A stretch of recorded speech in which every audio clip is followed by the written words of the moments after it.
All right, we have a severe thunderstorm warning that's been issued for several counties at this point, the latest being Gary, Morris, Dickinson in this. Now, the storm has a possibility of producing winds over 70 miles per hour near Abilene and Chapman at this time. The warning out ahead of this, that includes areas like Junction City and almost to Council Grove, but not quite. This part of the storm is saying 60 mile per hour winds, but the worst part of this is still back here in Dickinson County. So this is a very dangerous storm making its way along the I-70 and heading eastward. There's the worst of it. You can actually see it spinning. There have been some confirmed tornadoes with this earlier.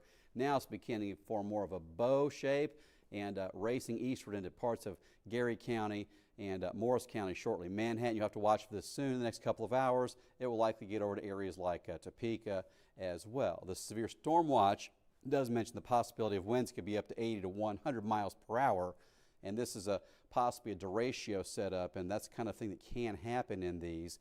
Derecho meaning straight ahead, straight line winds. But up here into Clay County, we have possibly 60, 70 mile per hour winds as well. But this bow right here is the worst what's going on right now, making its way into Gary County, Morris County, Riley County shortly. We have a severe storm watch going until 2 o'clock in the morning for Topeka over to Kansas City. And right now we're live streaming on WIBW.com, on YouTube, as well as on Facebook, and the WIBW channels on YouTube and Facebook as well. So you can watch us for continuous live coverage there, and of course breaking the TV as needed. Just want to let you know what's going on here with a little bit of a long break to let you know what's up, but we're going to continuously cover this through the night. There will be more storms after this. This will be a long evening of a lot of wind damage in the area, and again, just stay tuned with us. And again, we're live streaming on WIBW.com, Facebook, and YouTube as well. So stay with us there, and we'll keep you safe and informed all night long.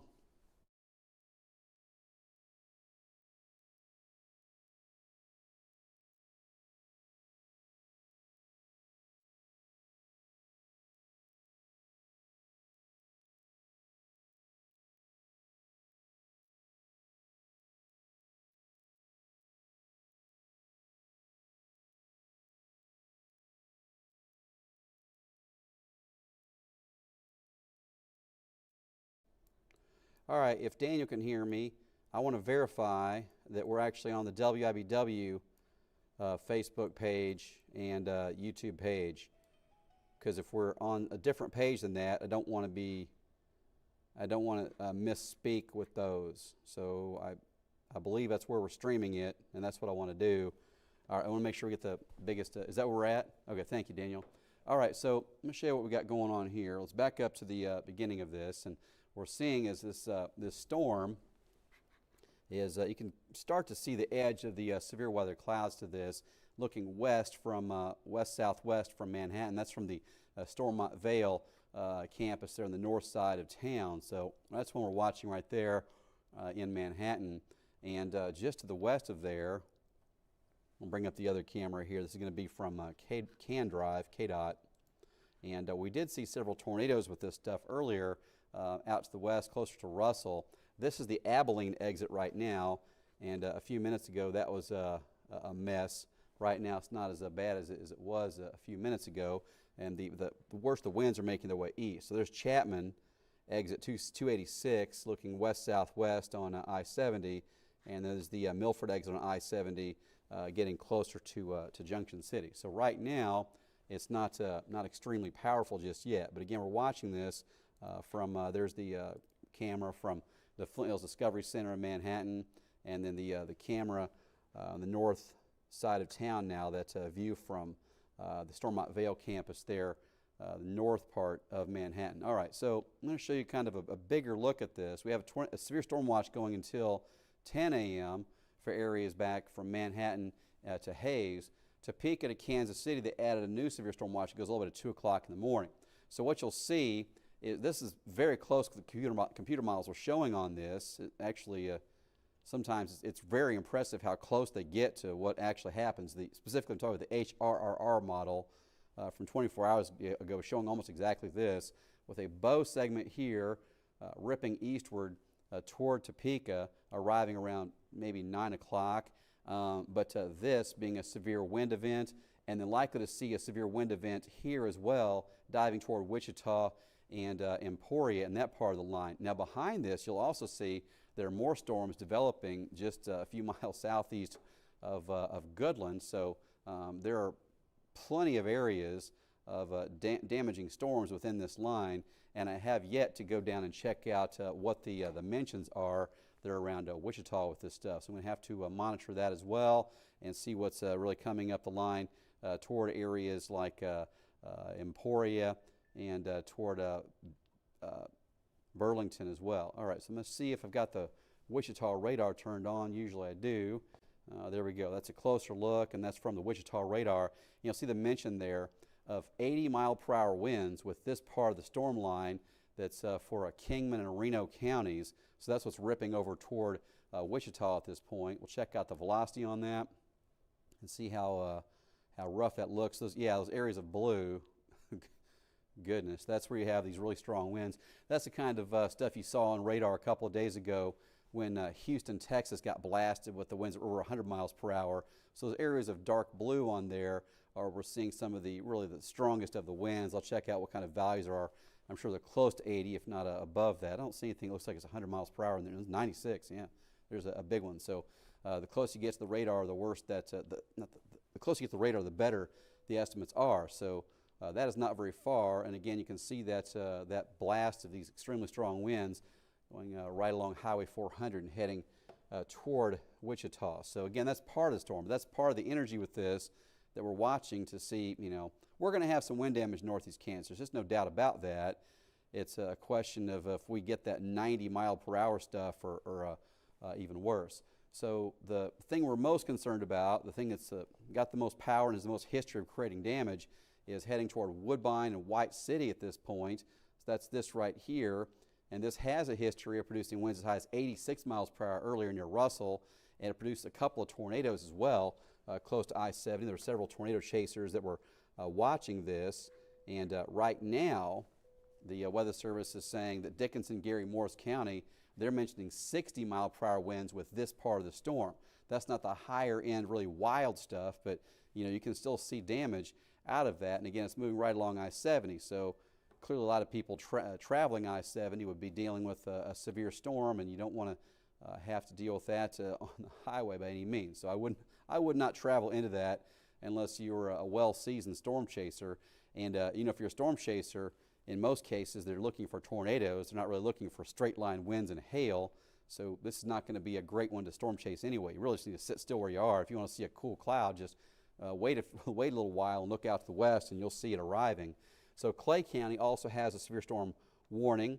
That going until we've got 7:15 there for quarter-size hail, and winds could be as high as 60 miles per hour with that as well. So this is not extreme, but that is a severe thunderstorm warning.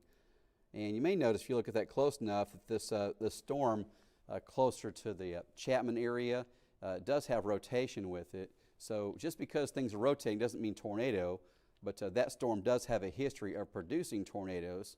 A little while ago, it was moving through the Russell area. So down to the Woodbine area, to Chapman, this all does have some spin in it.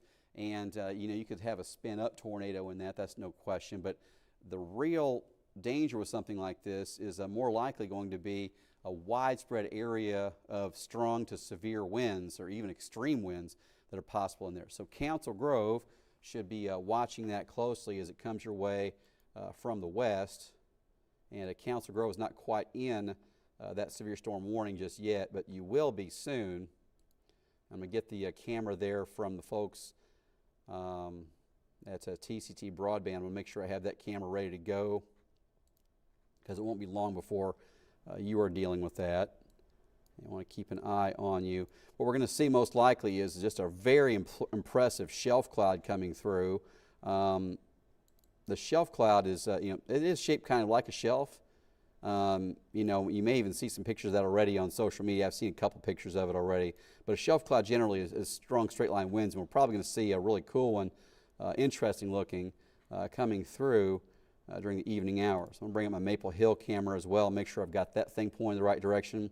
But again, right now, the highest end warnings we have here in the WIBW viewing area are going to be for 60-mile-per-hour winds for Gary, Morris, Dickinson County, and also 60-mile-per-hour winds possible there in Clay County too, and hail about the size of a quarter.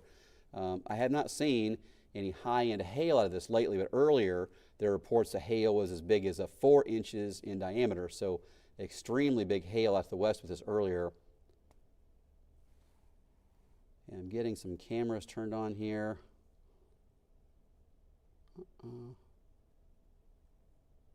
There we go.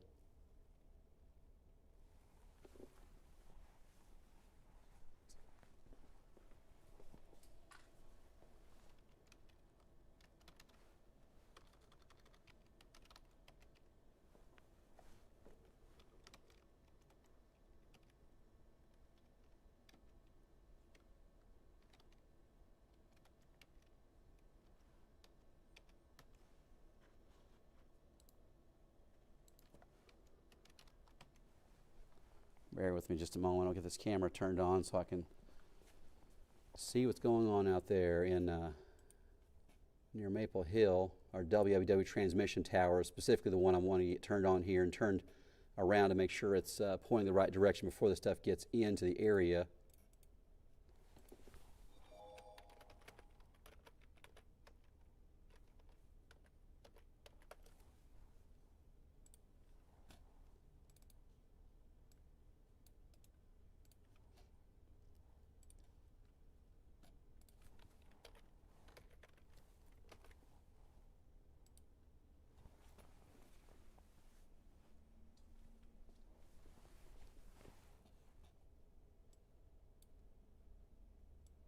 There are times why these cameras pointing different directions for different reasons, but this storm is coming straight from the west, so I want to make sure I've got my cameras all pointing that direction before we get storms popping up. All right, so we'll show you that camera here in just a moment, but I've got Council Grove pointing to the west now. I've got Manhattan ready on this. We've got several of these cameras that are along I-70 from KDOT, the CAN drive, of course. So, all right, let's go back here. And we'll look at these KDOT cameras again. All right, so right now, winds to 60 miles per hour possible, getting into areas like Chapman, and Abilene's already got the strong winds arriving. There's the view from the Milford exit. That's Chapman at this point. Now, as I look at that, so this is I-70, Chapman exit 286. You know, it's raining heavily. There's a lot of lightning. I don't see, you know, these big rigs are whipping by. You don't see the spray from the cars, you know, extremely ripping across the road one way or another. So that's not something that looks particularly dangerous at this point to me, but they're still in a severe storm warning there. And again, the shape of this gives the idea that we certainly could see the winds intensify as the rear flow jet stream starts to get into this thing in the next hour or so. So there's the view from Manhattan from the Flint Hills Discovery Center.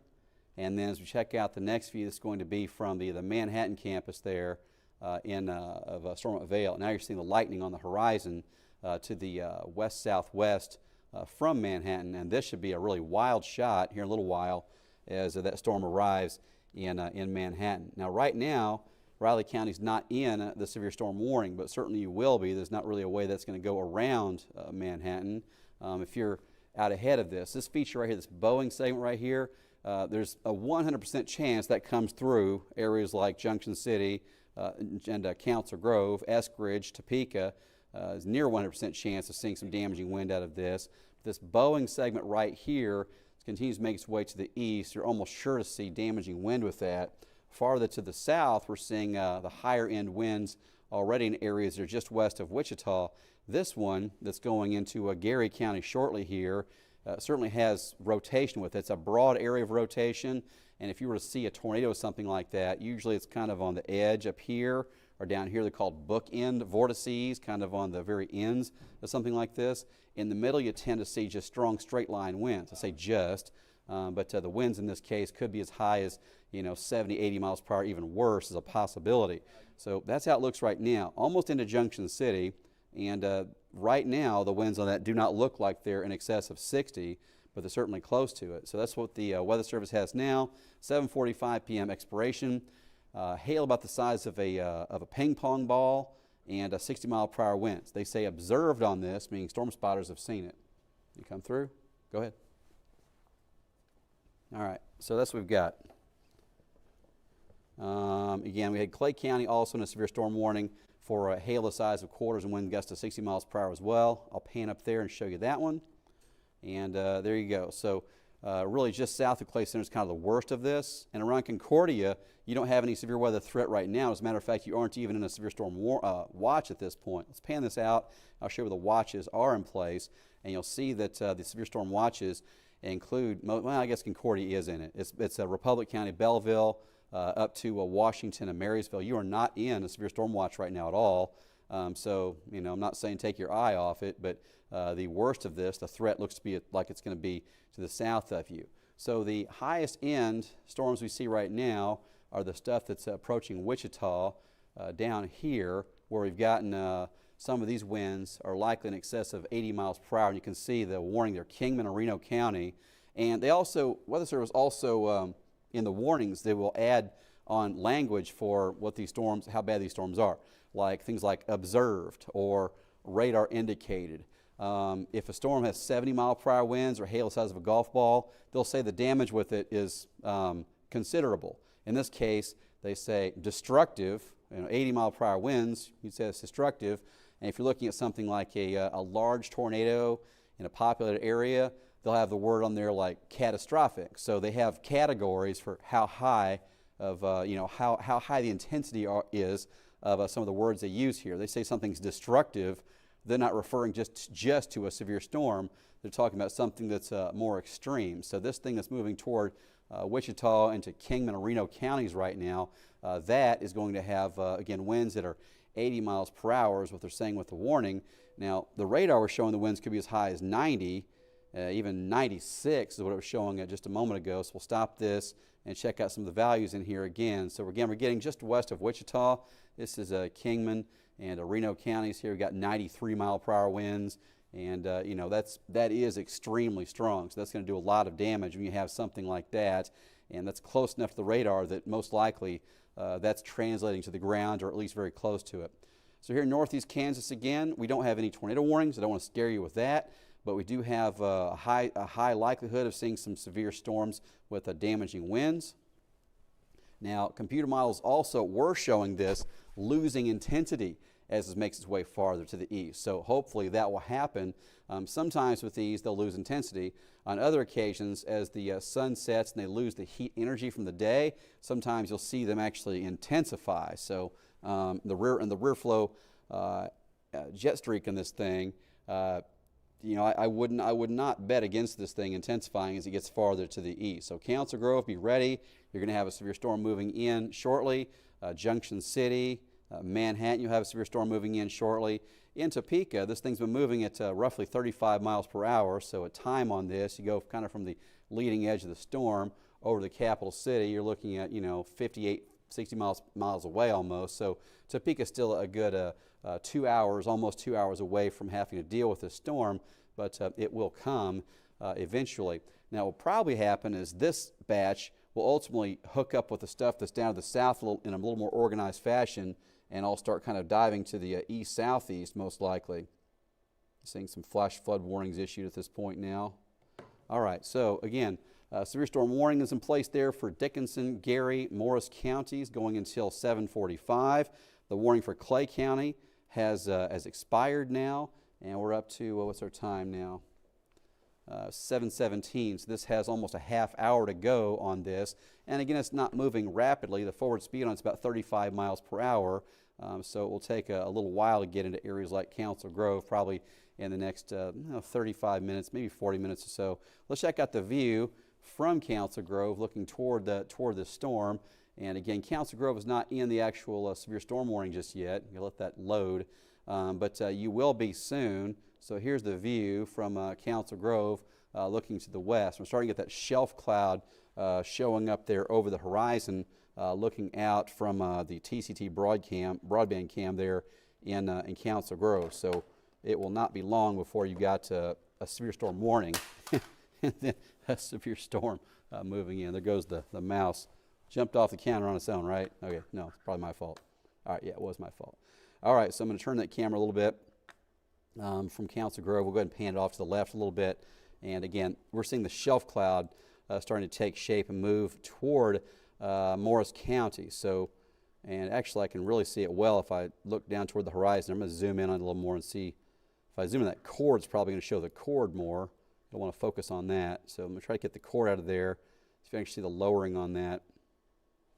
And it's a little hard to pick up, but there's a shelf cloud just over the horizon there, moving toward folks from the Council Grove area, the Willsey area.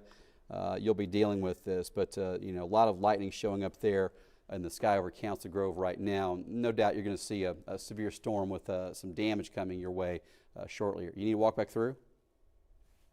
Go ahead. Just holler at me when you do. All right.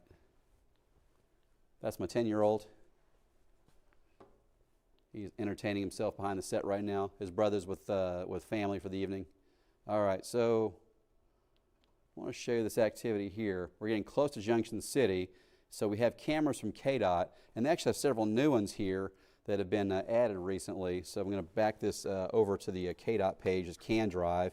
And Chapman looks like the worst of the storm is probably past Chapman. The winds there are not extremely strong. I never saw the winds get that bad at the Chapman exit. There's the Milford exit, exit 291 on I-70 right there. And this is I-70 at US 77. And these get to I-70 at 77 northeast. These cameras here, this Milford, the one at Milford exits, and then Highway 77, those two cameras, those three cameras are all new. So when I, you know, if you've watched me at all, or for the folks that have worked with me, they certainly know how excited I am about weather cameras. They really help us to show you what's going on and tell the story better than radar. Radar is awesome. I love radar, but having the verification by looking at the storms really helps even more. All right, so there's the view from Manhattan. 80 degrees in Manhattan currently. I'd like to get the current conditions off that map here. So I'm going to do that. Just bear with me for a moment here so I can get that all off of this graphic. I like having the current conditions on there, but for this situation, that's not what I want to have.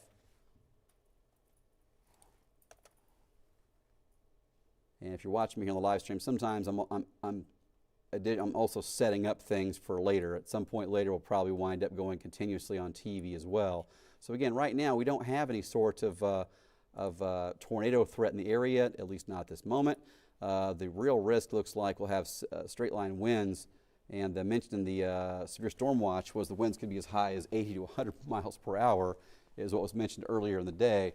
And that batch that's moving over toward Wichita into Kingman and Reno County certainly could produce winds of that magnitude. That's a real possibility in those areas. So I'll bring up another graphic now from Manhattan. That's our newest camera, and this is at the Stormont Vale Manhattan campus. And this is a great camera. This is a new one we've just added.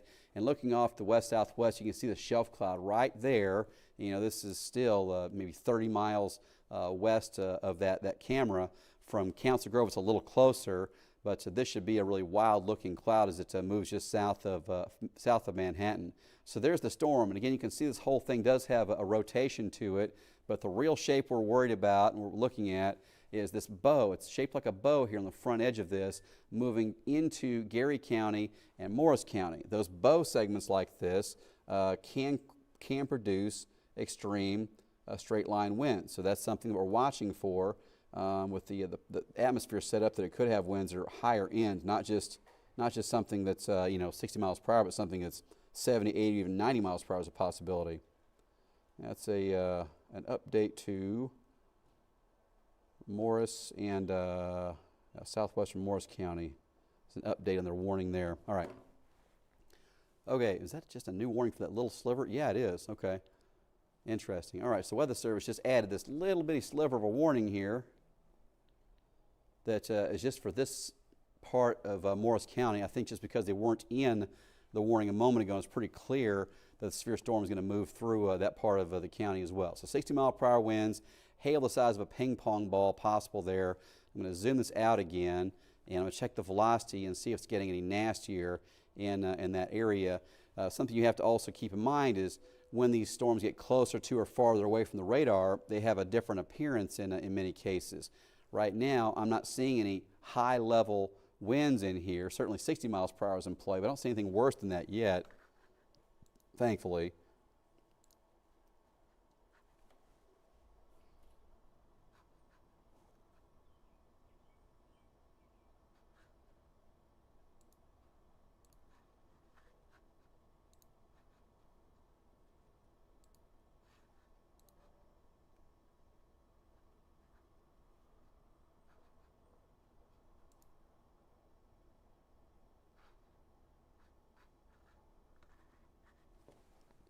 All right, so here's what we've got. Let's zoom back in here. I'll check the reflectivity again.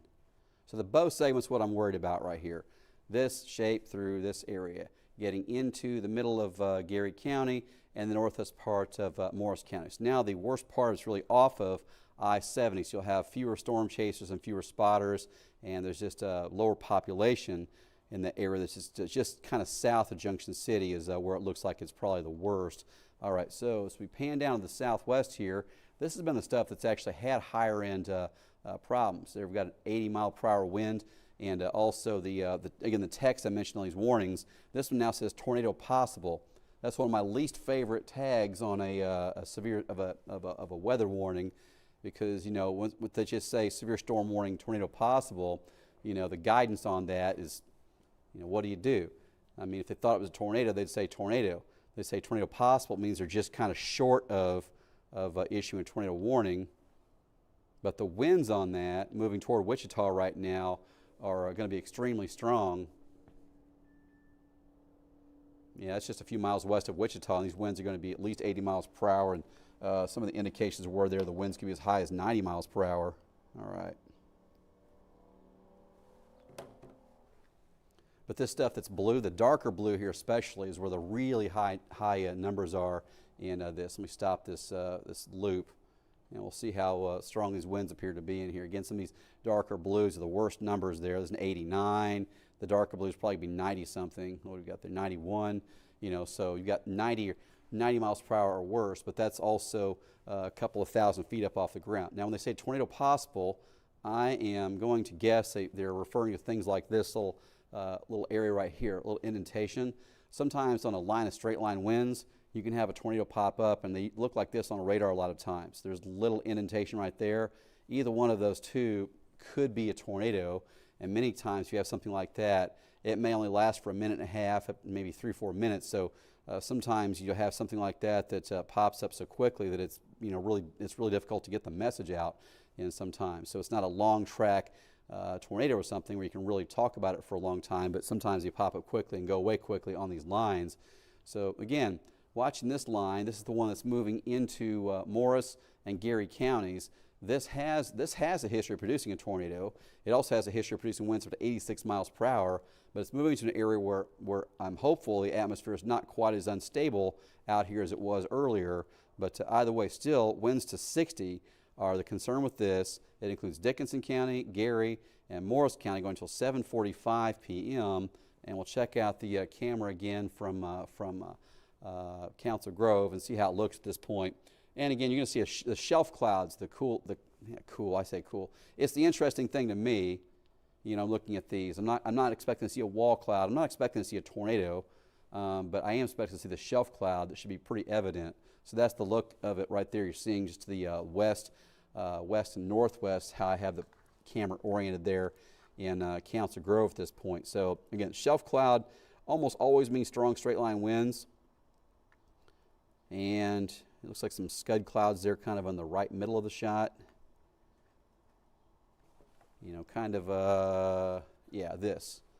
This looks like some scud clouds. Sometimes those get kicked up just from the cooler air of the rain can influence those many times. I'm going to turn this over to the left if I can. There we go. So now we're looking across Council Grove itself, and you can see kind of the edge of the storm. So the shape of it from Council Grove, you're here. You can see the storm kind of tapering off away farther to the southwest. That's that shape you're seeing. So, areas like Manhattan, it's to the south of the camera there, and for areas like Council Grove, it's straight to the west and to the southwest. So again, this whole thing is moving to the east, kind of slowly, 35 miles per hour. So it's not one of the faster moving storms we've seen, but 60 miles per hour for winds is the current concern with that. Let's see if we have any pictures coming in to WIBW.com. Some pictures from near Junction City and near Milford Lake and Abilene. Yeah, the shelf cloud near Harrington is very impressive. All right, so I think I'll just accept all these and I'll bring it up for you to see.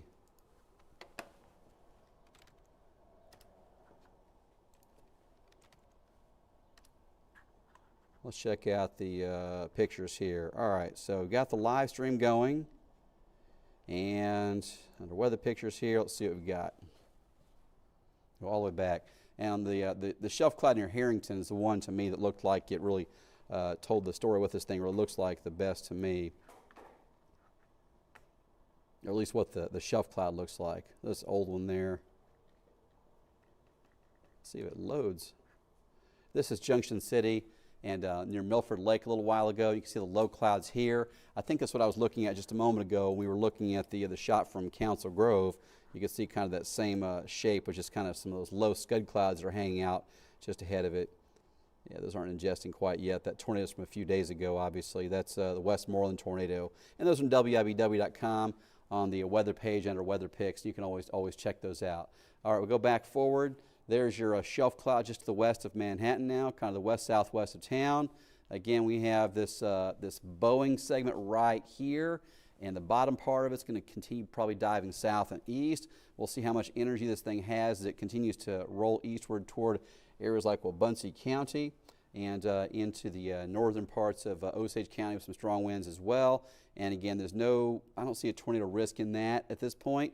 I'm concerned to see if it does start to ramp up again, but this storm has a history of being much stronger than it is right now, and I can tell the computer models were indicating that it would weaken somewhat as it makes its way farther east. Now, weaken doesn't mean no danger, but weaken means that maybe the winds aren't this 80 to 90 miles per hour, maybe it's just 60 or 70, which still tears up a lot of stuff, but certainly we would take 60 or 70 all day over something that's that's a 90 mile per hour variety, which can do a lot of damage.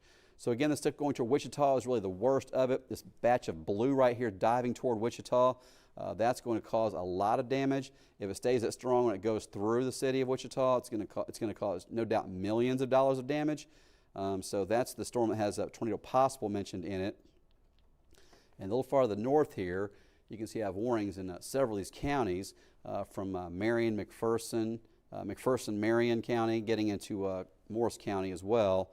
And it's kind of the north end of it right here. This batch is moving into Junction City shortly and moving toward areas like Council Grove shortly as well. But as of right now, the severe storm warnings are staying just south of Manhattan so far. Hey, Bridge, can you guys hear me in there? Is there a national break coming up anytime soon? 10 minutes or so? Okay. Okay. What's on at this moment? Okay. Okay. Can you keep an eye out and let me know when that break happens? Okay. And even if you catch me late, just tell me go. Okay. Thank you. Yeah. I'd like to go. Whenever that national break comes up, eat up about a minute and a half on WIBW TV there, and then come back over to this. So again, fortunately for folks that are watching us here on the live stream, this has not been that bad for Northeast Kansas so far, thankfully. If you're in the Council Grove area, you're just about to see a severe storm warning, severe storm moving in with winds to 60 miles per hour, likely with that. And then we'd have areas like Wabaunsee County, Lyon County, and then Osage and Coffee County would be involved in this as well. All right, so let's see if I can pull this off. This will be something a little different. What I'm going to do here is I am going to send out a push notification on the WIBW weather app while I'm talking to you on the live stream and see if we can do 9 things at once. I think we can. So this is going to be pushed. I send it to our WIBW weather app to folks that are not aware we're doing this at the moment. And it'll be an explanation you just heard me talking about. But again, the threat does not look high end at this moment, thankfully. And the computer models were indicating this weakening as it gets farther to the east. So I do hope that continues to be the trend. All right, this is just before 8 o'clock. We're watching severe storms still moving across the area. If you're around Council Grove watching this, you're likely seeing severe weather arriving close to 8 p.m. Eskridge, Americus, Emporia, it's going to be closer to 8:30 or so.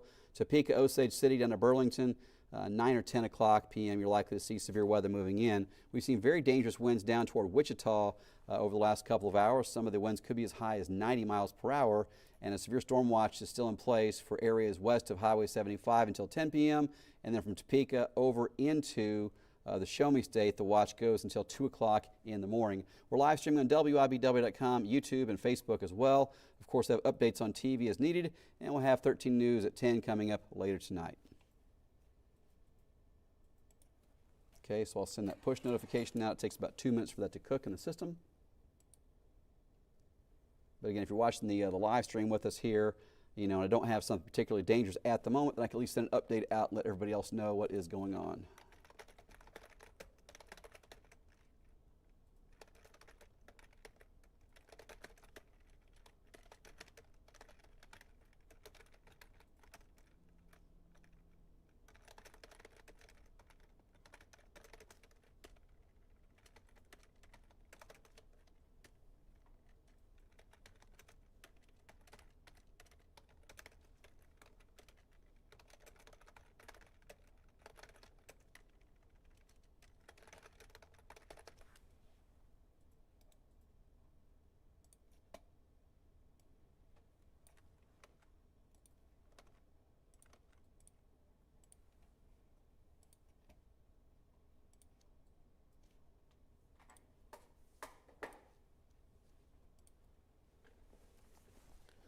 All right, so I sent that out as a push notification that will make noise, and it'll hit everybody's phone and let them know there's some sort of update. So I didn't word that high end, you know, like, oh my gosh, 100-mile-per-hour winds are coming. You know, that's not what this is. So far what this looks like we're going to have some wind damage, but the storm does not appear to be maintaining its strength, and I am not sure at this moment what other than maybe the low-level jet stream after sunset, but I'm not sure of a lot of things that could make this intensify later. And as I mentioned, the computer models were showing this losing some intensity as it gets later in the evening. So right now we have, as of 7:36 p.m., we have severe storms near White City, Wilsey, almost to Council Grove, and the Weather Service is saying 60-mile-per-hour winds are the culprit with this. So we can check out the camera. And I can probably put the camera inside here with the radar as well. There we go. So there's Council Grove here. There's the radar, and there's your shelf cloud. So looking from Council Grove off to the west-southwest, you got your shelf cloud over here, and it kind of tails off as you get farther to the southwest from that camera. So that's what you're looking at there. As that arrives, you can get downpour rain, probably impossible to see, or at least close to it. And you could see winds at 60 miles per hour, even as high as 70 is a possibility. But the strongest winds look like they stayed from central Kansas down to the south, at least so far. Continue with the severe storm watch going until 2 a.m. for Topeka, all the way over into Missouri. All right, I'm going to back up to the first frame again here. And you can see the camera a little better there. Oh, I shut that off.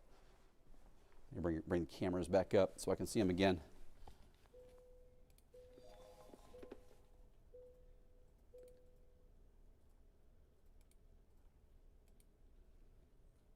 Now I'll bring it back around. And the Weather Service making some sort of statement there. New severe storm warning for Morris County. That's probably going to include Council Grove. Yeah, Bridge, if you see that break come on, tell me, please. Now we have a new severe storm warning that includes Morris County, most likely the Council Grove area. There's your shelf cloud getting closer and closer to the town of Council Grove. And shelf clouds tend to mean strong straight line winds. It's not very common to see tornadoes with shelf clouds. It's almost always going to be strong straight line winds. I mean, it can happen, but it's far less common. And then the view from Manhattan, this is from the Stormont camera, and it really looks like the worst of this is staying just south of Manhattan.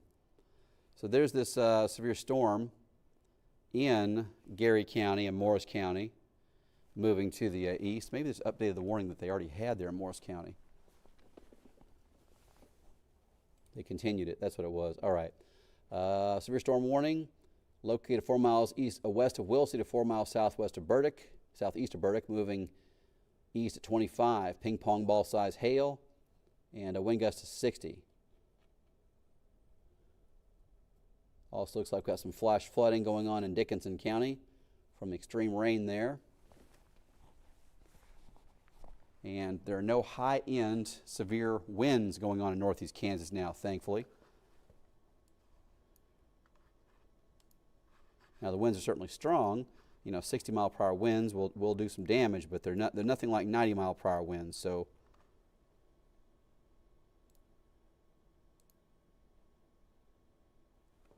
here we go. The KDOT camera near, where is that? Near McPherson. There you go. Don't do this. These are people that are at I-135 North McPherson. They're under the overpass there, almost surely getting out of the hail. If you do that, you put yourself in actually a higher danger, and you put other people in danger too. What you'll see many times is people stop under the overpass like this and then block several lanes, and then other cars are just backed up. The other thing is, if you're stopped like that, a car going this fast, if they lose control, if they hit you, you're in trouble. So don't do this. There's no guidance out there anywhere that I've seen, nowhere, that would tell you if you see a severe storm, hide in an overpass. Don't. That's extraordinarily dangerous. As a matter of fact, if you're dealing with a tornado, if it was a tornado situation, it actually compresses the wind and it becomes stronger under the overpass. You will often find if there's a tornado, you'll find debris piled up there, collecting into the overpass. And I believe the Moore tornado from 2013, I believe that was the one where there were several situations where tornadoes directly hit overpasses, and there were lives lost at each one of them. So my nightmare is one of them. One of the things I worry about when I see this stuff is if we ever had a situation like this where cars were lined up here blocking the street or blocking the highway, and you had 100 cars lined up behind them that couldn't get through, then you have a big tornado rip that up. I mean, say the Chapman tornado of 2016, the one that just barely missed Chapman to the south, thankfully. If you had a tornado like that did go across I-70, if it came through and you had cars lined up, you would have had cars tossed a mile all over the place. I mean, that would be one of the most tragic things you could really think of. So just don't do this. That big rig, if that thing lost control going by these cars on a wet highway in a downpour, think about what would happen to these people that are parked there just trying to get out of the hail. They don't want hail damage on their car, or whatever. Take an exit. If you need to stop your car, take an exit. Do not sit there under an overpass and think it's going to protect you. It won't protect you from anything other than some hail damage. And hail damage is not the worst thing you can deal with here. And if you're talking about straight line winds, again, the straight line winds would be worse under the overpass in many cases because, like I said, it compresses the air and actually can make it even stronger under those overpasses. All right, so Council Grove has now been added into the warning, as well as Alta Vista. So we have parts of Gary, Morris, and now Wabaunsee County getting in on the action here. And they mentioned there is half dollar size hail, 1.25 inches, and winds to 60 miles per hour still is the offending wind value there. So you can see the new purple polygon that's been drawn there by the National Weather Service. And from Council Grove, again, your shelf cloud, you see these low clouds hanging there. That is the shelf cloud. And if you're in areas like Topeka, we'll likely see that really wild-looking cloud coming in shortly, well, in a couple of hours here. It'll come in after dark, and these things really look wild at night when you have all the lightning lighting them up. So that's, again, the view right across the city of Council Grove. And the TCT Broadband folks there, just a wonderful organization. They had us out doing weather radios just a couple weeks ago. And, if you don't know these folks from TCT Broadband, they were giving the weather radios away to their customers, which just, that's not a cheap thing. They were buying them for them. Just so impressed with the people down there. They always treat us well. And this camera, they operate this thing and then give us the access to the data. It never has a problem. This camera always works well. And we're just really happy with the folks there from TCT Broadband. So, I can say that to you. I mean, not everybody can be a customer of theirs, but I can tell you honestly that they are just an amazing organization, always good to work with. And right now, Council Grove, you have a severe storm coming. So be ready for it. It's not a tornado risk. Don't worry about that. But if you're in Council Grove, you have a couple of minutes. bring your furniture up. You have some patio furniture out or whatever. That stuff's about to get blown around. So in Council Grove, we'll see the strong wind is right on top of you now. Bridge, are we at this break yet?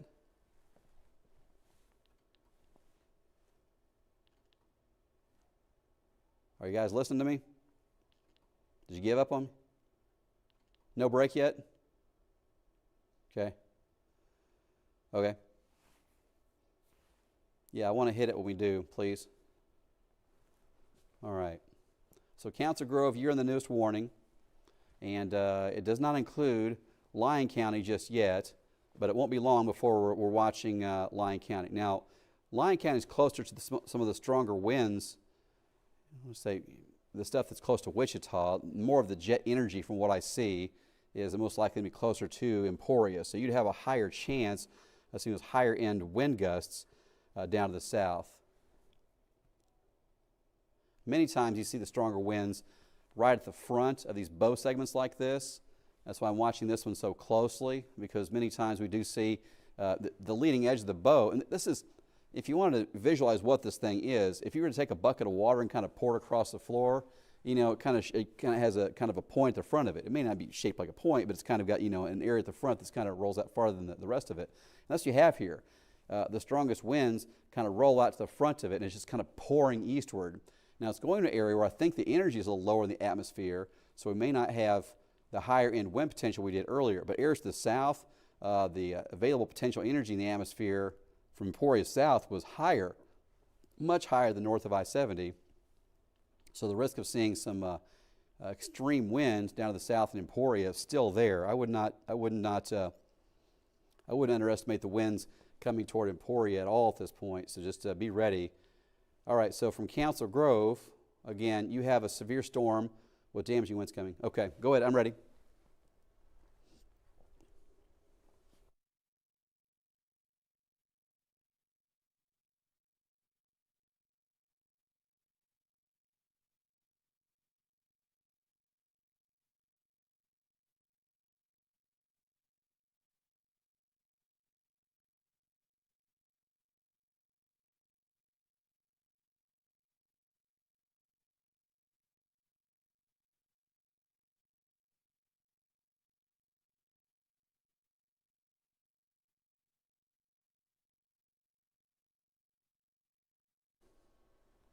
All right, we have a severe storm warning that was issued just a few minutes ago for Council Grove, Alta Vista. This goes till 8:15. Hail the size of $0.50 and winds to 60 miles per hour are a possibility. So if you're in Council Grove, again, this is not a tornado situation. I don't want to scare you in that way, but just keep in mind you do have a dangerous storm moving toward town. That's the shelf cloud that's moving toward town. And behind this things look scary. It's going to have winds easily 60 miles per hour, maybe even 70 miles per hour from Council Grove up to the Alta Vista area. So be ready for a storm with that kind of winds moving in, and it's moving east at roughly 35 miles per hour. So it won't be long before we're looking at areas like Emporia and Lyon County. Ultimately, we'll start to get this over into Osage County and down to Coffee County as well.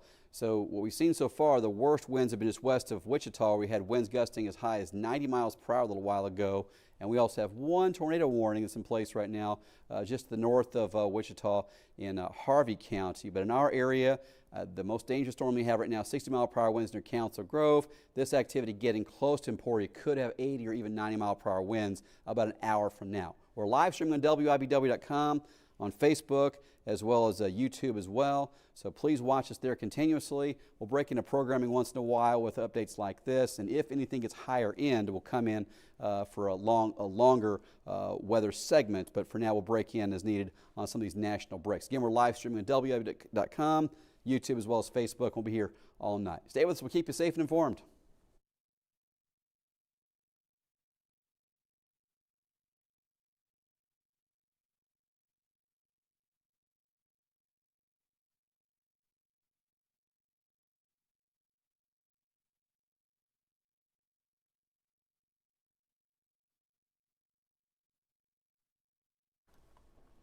All right, thanks for staying with us here. And if you're watching this, of course, as you heard me talking to the bridge behind the scenes and saying, hey, whenever we have this national break, toss me on. and that enables us to get on without interrupting shows too much. And when it's 60-mile-per-hour winds, if we broke in every time we had 60-mile-per-hour winds here in northeast Kansas, I'm pretty sure I would get so many emails, not even sure I could open all of them. So we don't cut in for every time the winds are 60 miles per hour. But if it gets higher end, we do. We try to make sure we're passing along. The nice thing is now with these live streams on Facebook, YouTube, and our .com channel as well, we can do continuous live coverage for hours and hours and hours.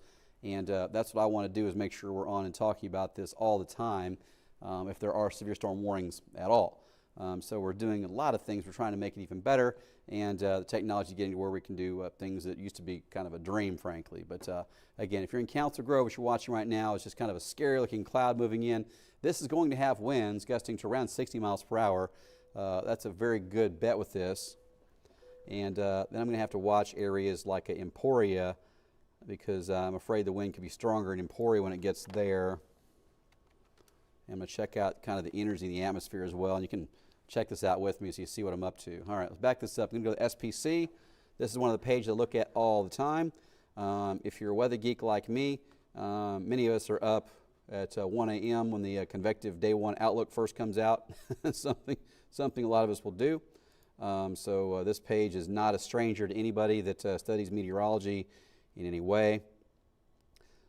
Initial organizing thunderstorm clusters could begin impacting areas east of the I-35 corridor around, they left the D, after 10 p.m. Central Daylight Time. Okay, so I'm seeing what they've got to say about that. And I want to see the meso-analysis page right here. And we'll see if we still have the really high energy kind of out ahead of this. All right, so this is what I was mentioning, that Emporia had more energy in the atmosphere. There's a 4,000 cape here, and the numbers taper off a lot the farther north you go. So close to the Nebraska state line, there's much less heat and humidity in the low levels of the atmosphere. So the danger for areas like Marysville, Washington is much lower. If you can't see this very well, that's Kansas. That's the outline of Kansas here. This is Kansas City. You go up to Atchison here, and then back over to northwest Kansas. That's it. There's the edge of Oklahoma over here.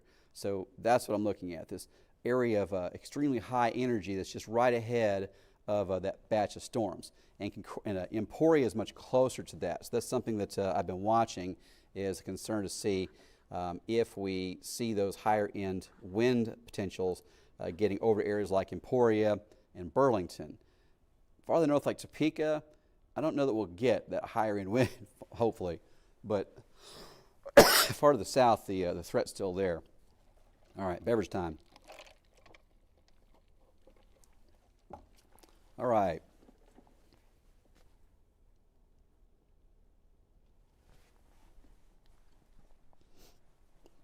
So, if you're in Topeka, if this trend holds, we have not seen anything gusting. There's 70 miles per hour now. So actually, that's down to Chase, is what that is. All right, so if this trend holds farther north, areas like Topeka, we may not see, extreme winds up here, maybe 50 or 60 at worst. Down to the south, here's what I'm looking at.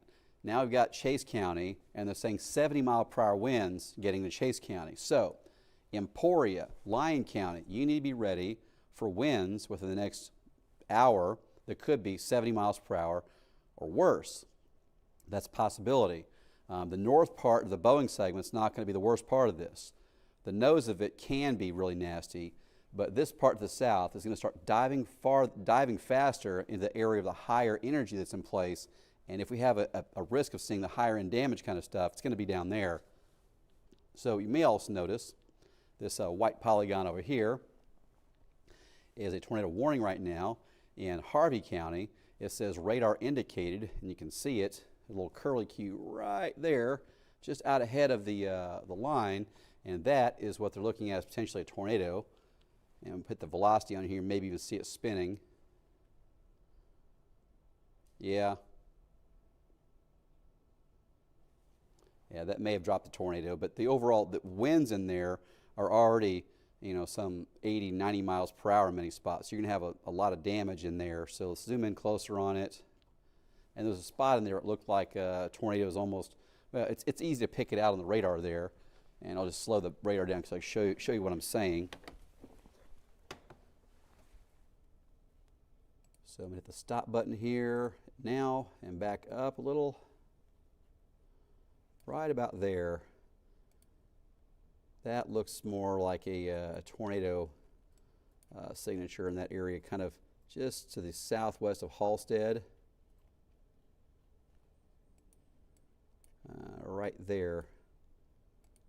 So I can draw on it, this area. So roll it backward a little bit and then bring it forward. And it matches up pretty nicely with that where you can see kind of a little curly Q jump out in front of the line. There it is, near Lake, the town of Lake, Kansas. This thing right there, that's what they were seeing and indicating it could be a tornado. You're dealing with something like that. There's an area of 90-mile-per-hour winds. The winds could be 90 miles per hour. I mean, you know, they're very fast-moving situations. All right. So Emporia, I'm going to be watching you because the storm's just off to your west. Have potential to be higher end wind values. So I'm bringing the cameras up here and you can see the view from Emporia. I think I have it pointing straight west at this point.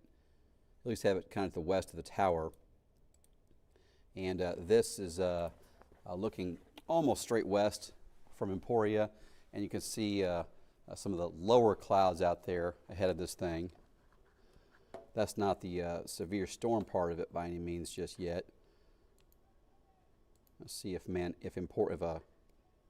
Council Grove's into the storm yet. Getting close. So they're from Emporia against the west of you. In Chase County, they've mentioned the possibility of 70-mile-per-hour winds. There's some lightning in Emporia, of course. All right, so back over to Council Grove. Let me put the interactive tool back on here.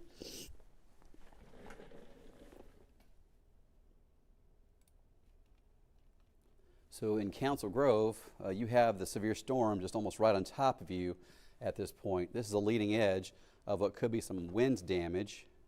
And we'll zoom in right there from Council Grove. Again, the camera is kind of on the east side of town. I've got it pointing right to the west right now, just kind of right over city. And again, this has the possibility of winds 60 miles per hour. Could be as high as 70. I wouldn't expect it to be worse than that. And you can see the horizon kind of vanishing. That's an amazing cloud. Check out the Council Grove image again now, Daniel.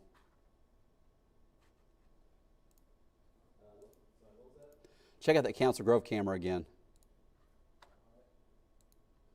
I'm going to start recording that, let it time lapse for a couple minutes. That is wild. You want to see this one? Okay, so again, that's looking to the southwest from the Council Grove camera. Town's kind of over here, and this is the beginning of the shelf cloud. That is amazing. That's really an amazing view there. And I started the computer running on a time lapse here so we can watch that thing whip through. But this is the area that's going to be moving into Chase County, where they mentioned the possibility of having winds to 70 miles per hour, and it could even be higher than that. But you know, just because it's a wild-looking cloud doesn't mean it's going to do something impressive. You know, you've got just the coolest backlit here, which makes it look you know, more interesting. And then you know, the cloud is basically sitting on the ground there, but it's also racing to the east-southeast. So in Council Grove, you're going to see winds gusting 60 miles per hour, maybe a little higher with this. And we've got to watch folks that are over there in Lyon County for the possibility of seeing the winds as high as 70 miles per hour worse once this gets into Bushong, Allen. It's moving to an area where the available energy in the atmosphere is much higher, so the chance of it producing something more damaging is there. All right, no updates on the Weather Service at the moment. I'm sure this, what I'm hearing ding there is from, yeah, it's from Chase County, that's what it is. All right, so go back here and let's see what we've got. Chase County is an update that just came in. I could tell because the county was flashing there. They're saying 70 mile per hour winds are possible with this. So that's going to come across Chase County, and then Lyon County is not in this warning just yet, but 70-mile-per-hour winds are certainly enough to do a lot of damage. So let's see where that shows up here on the radar. It's going to be this stuff that's diving south and east here, right along Highway 50, close to Strong City and Cottonwood Falls are going to be in that. And that's, that part of the storm is what we're actually looking at from Council Grove when we headed up just a moment ago, because you can look to the southwest and you can see the very leading edge of that storm cloud as it's moving through there. All right, so back on the camera here, we can see that as it makes its way to the south, south from near Council Grove. And again, I expect to see some very strong winds going into Emporia, most likely in the next 45 minutes or an hour. So that again is the view there from Council Grove. Now you can watch the wind, the raindrops there kind of whipping across the camera. So that's, that's because the stronger winds now getting there to the camera, of course. So Council Grove is in a severe storm right now. And I'm putting some things up here to go on the crawl on TV to make sure it's current. Now I've got a report here of a 70-mile-per-hour wind in Wilsey 3 minutes ago by a trained storm spotter. So that's the storm. And I was mentioning that a few moments ago. The storm could be up to 70 miles per hour, and now it's what we've got is confirmation that it is 70 from a storm spotter there from the town of Wilsey. That's what they say they saw with it. I'm going to turn the camera a little bit and kind of follow this storm cloud. So now that we've confirmed that the winds are 70 miles per hour there, when the National Weather Service puts out a warning in a few minutes for folks that are in Lyon County, it's more likely they will go with a higher value, something that's closer to that 70. And you can see, again, things really shaking in the wind there. That's part of the transmission tower there from the folks at TCD Broadband. And it's just really a wild cloud there.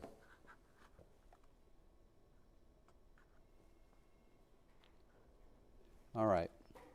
So again, Council Grove, winds can be 70 miles per hour with this now. We had a report of Wilsey getting 70 mile per hour winds just a minute ago with this. I want to see if they updated the text on this. It's going to be observed certainly now. 70, yep, they've gone 70 with this now. So, areas like Eskridge, Allen, Harveyville have to watch for winds that could be that strong. Clay County has a what?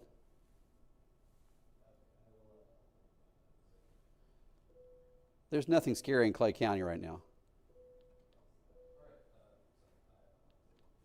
All right, down to the south here. So this storm, this Chase, Butler, and Marion counties, they are saying tornado possible in that. And I'm going to have to see, and they're also saying 90-mile-per-hour winds possible. This is the same storm earlier, I think, that was beating up Harvey County. Yeah, it is. So I'm going to have to watch that one closely.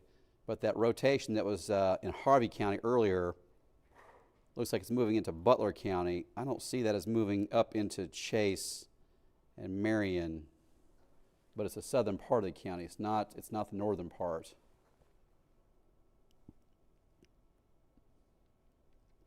Okay. This one that just had the tornado warning across Harvey County is moving over here now. You can kind of see the outline kind of glowing here. That's a warning that includes Chase, Butler, and Marion, just the southeast part of Marion, south part of Chase, and a big chunk of Butler County. So that's where the rotation was. Now it's moving to the southern part of Marion County. So that's where we're saying tornado possible. They looked at that with the severe storm warning, and they've gone and put out a severe storm warning, tornado possible with it instead of tornado warning out ahead of it. Now, I want to see the storm is moving closer to areas like Emporia, and see what the velocities look like in here now. So again, Council Grove, the winds can be up to 70 miles per hour with this. And it does look more intense there on the radar now. Let's go back to cameras. I want to see this view of that as it goes through town, or close to town. So there you go. And you can see And you can see parts of the transmission tower, the wires in the transmission tower that are really dancing in the wind there.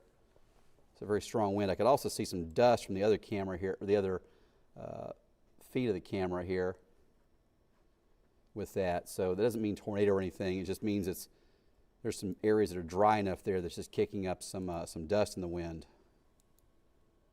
All right, now, as this gets out of Morris County and starts to edge over into Lyon County, I'm going to want to watch where it's coming toward. So in Lyon County, now there's the computer model on this. I mentioned the computer models are showing this weakening. So it doesn't mean done, but maybe it means we're not dealing with 80, 90 mile per hour winds. That thunder here. All right. Okay. All right, so by 10 o'clock, this shows it really being mostly through Topeka, and then by midnight, it looks like it's kind of out of here. So yeah, someone called me earlier about near Wakefield in Clay County. They thought they saw a rotation. Wakefield, okay. Which no signs are indicating that there is one right now, but on velocity, there's a little bit of, I think, that spin there where we had that rotation left over from earlier in the afternoon. Okay. Now, why is there thunder in Topeka at the moment? Was I just so oblivious to this I didn't see something pop up? I mean, that's what is, oh, okay. I wasn't seeing anything either. Okay. Yeah, whatever popped up just over Topeka now, the rumbling thunder at us, I don't even see it on the radar yet. That's just something that's popped up extremely fast, apparently. So here you go. We're zooming the radar here in Topeka, and you know, if you're in Topeka, you probably heard thunder outside. I don't see anything on the radar just yet. Doesn't mean it's not there, obviously. I mean, the thunder is more accurate than the radar. So I'm kind of stepping outside to look, and yeah, it's kind of in the storm developing right on top of Topeka right now.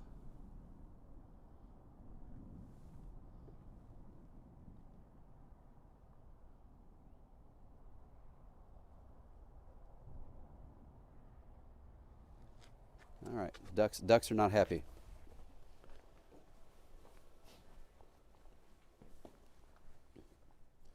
All right, so we'll see what fills in here over Topeka in the next few minutes, but you know, sometimes you have stuff pop up that fast. All right, so zooming back out, the most exciting dangerous storms we have are the stuff that's in the southern part of Chase, southern Marion, and Butler counties. That is where we have 90 mile per hour winds and tornado possible being the taglines. So those areas are covered by folks from Wichita. So KWCH is the station that's going to be covering this very well. Of course, Peyton Sanders used to be here. Ross Jansen actually freelanced with me many moons ago. He's the chief meteorologist at KWICH, does just a wonderful job. So those folks will be watching these really close. But I'll check it out and just see what's up on the radar here as well. And I'm gonna go back and forth on it, but I'll try to you know, focus more on the areas that are in our coverage area officially, of course. But let's see where we got this going on. So southern Marion, southern Chase, and all of Butler. This rotation is this stuff right there. So that's where they're talking about 90 mile per hour winds and possible tornado.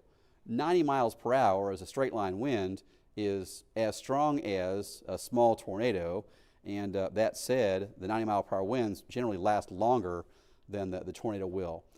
So let's stop this, hit the now version here, and see what sort of wind values you got on this area of bright peach and pink. Let's see, we've got 73 miles per hour showing up on radar, and some spin to it. And a few minutes ago, it was showing 93 miles per hour with that same storm, and it was over in Harvey County. So back to the northeast Kansas view. I'm going to see if we ever get this. I'm sure we're about to get precipitation showing up over Topeka in the next few minutes here. So clearly we have developments out ahead of the line. But the big stuff we have in the WIBW viewing area right now is going to be Council Grove, where the winds could be as high as 70 miles per hour. This also is a warning that includes Alta Vista. Eskridge is not in this, but you're close to it. So the strong straight line winds are in Council Grove, really close to you right now. Let's go back over to the camera. Yeah, there we go. Now the storm's there. All right, so on to cameras. You can see Council Grove is just absolutely getting beat up right now with this storm. Come on. There we go. So there's the live camera there from TCT Broadband. And, you know, a minute ago, you can't see. You know, I mean, that's the visibility. And this camera's about 100 feet up. You know, just a few minutes ago, you could see just fine for probably 20 miles along the front line of the storm. And now you can't see anything other than just the transmission tower, which itself is shaking, and winds are almost surely 70 miles per hour close to it. And that is what's moving toward Emporia. So in Emporia, be ready for that to come in soon. Hey, Bridge, can we go back on?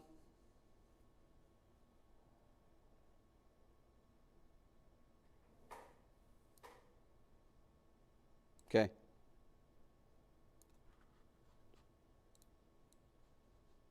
Yeah.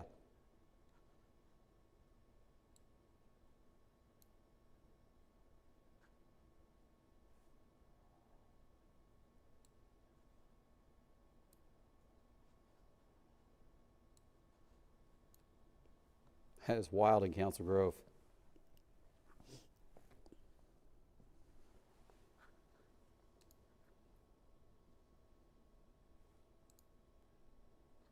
So I'm asking the folks behind the scenes here if they can put me on TV again, which they will in just a moment.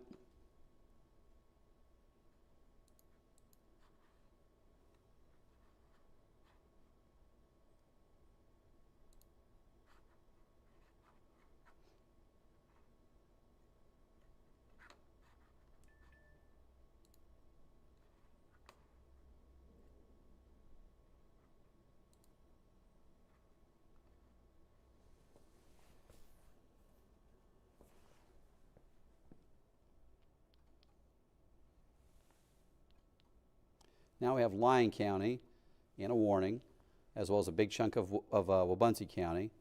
So let's see if the warning actually includes 70-mile-per-hour winds mentioned. It probably will.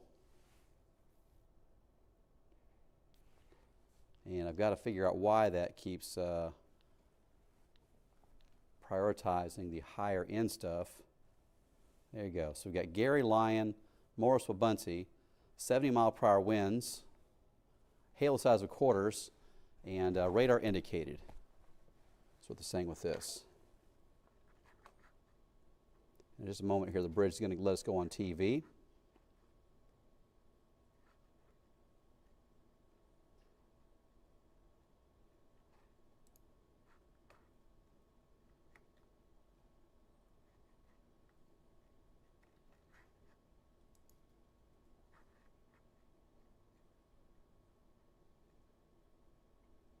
Ready.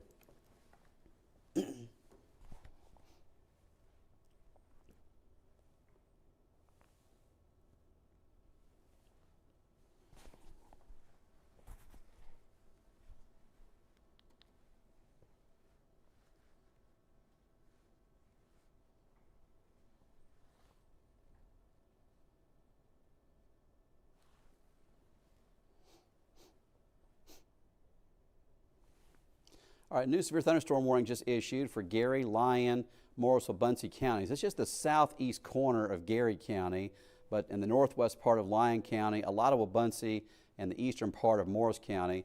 Now, in Morris County, we have the severe thunderstorm that's in place right now, really in Council Grove, where we have winds that are easily gusting 60 to 70 miles per hour. Had a report officially of Wilsey with 70-mile-per-hour winds just a little while ago, but in Council Grove, let's see if we can get the camera up there. That's how it looks this is about 100 feet up the transmission tower, and you can't even see to the ground. That's how heavy the rain and the wind are right now in Council Grove that you can hardly see. So in Council Grove, it's winds to 60 or even 70 miles per hour. Stay inside as this thing passes, obviously. And then in Emporia, you are not in the severe storm warning just yet, but it's a very good bet that you will be in the next half hour or so. As I've been watching the live camera from Lyon County, from the Valiant Fiber folks, that's the shelf cloud to the northwest coming directly toward Emporia and Lyon County in the next 45 minutes, maybe an hour, at the most. As we zoom this back out, give you an idea of kind of the bigger situation. Areas that are north of I-70 still have some thunderstorms, but much less likely to see any wild severe weather. If we have any of the higher end winds at 80 mile per hour or worse, I'm really thinking that Council Grove to Burlington is the threat of that. Topeka could still see 70 mile per hour winds before 10 o'clock, and the severe storm watch goes until 2 a.m. for a lot of the area. Keep your TV right here. We'll keep you safe and informed. We're also live streaming on YouTube, Facebook, and WIBW.com.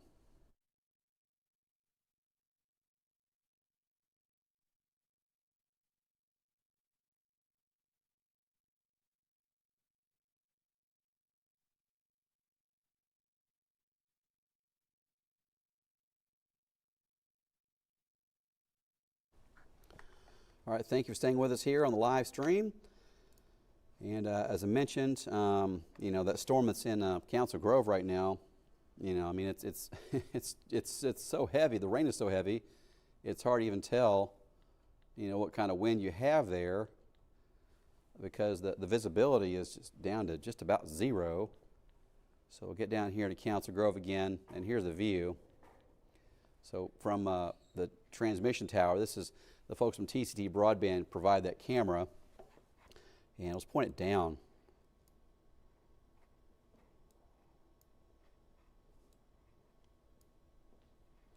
So getting down toward the ground, you can see the transmission tower there. And there are a few houses that are really close to the transmission tower, and I can't see any of them. So I mean, it's a very impressive storm with a lot of wind and extremely heavy rain there. So that's what's moving toward areas like Emporia, Bushong, Allen. It's moving into Wabaunsee County as well. So Wabaunsee County also has a severe thunderstorm warning with this. And I've been watching this. We will be watching this, that is, from this camera as well. This is the one from near Maple Hill, the WIBW transmission tower. And a lot of times I keep these kind of pointed at the towers, right at the edge, so I can tell where I'm looking. And they have a lot of presets in it, so I can, you know, cheat later to find stuff if I need to. But you know, that's why a lot of times I have them kind of looking at the edge of a tower when you first see them. So again, the severe storm warning right now that we have in place is for a big part of Wabaunsee County, Morris County, the southeast corner of Gary County. So if you're in Gary County and you just had your NOAA weather radio go off, this is not affecting a lot of you. It's just the southeast corner of Gary County, this right here. Council Grove, you're right on the edge of this warning. The western part of the county is now out of that severe storm warning, but 70 mile per hour winds is what's being mentioned with this.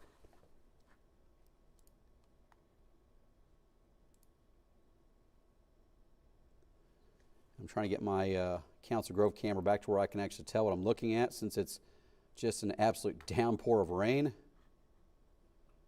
Just amazing. All right, and then we'll be watching this view from Emporia shortly here, where it's really, I mean, it's a beautiful cloud, but you don't want to be in the path of it.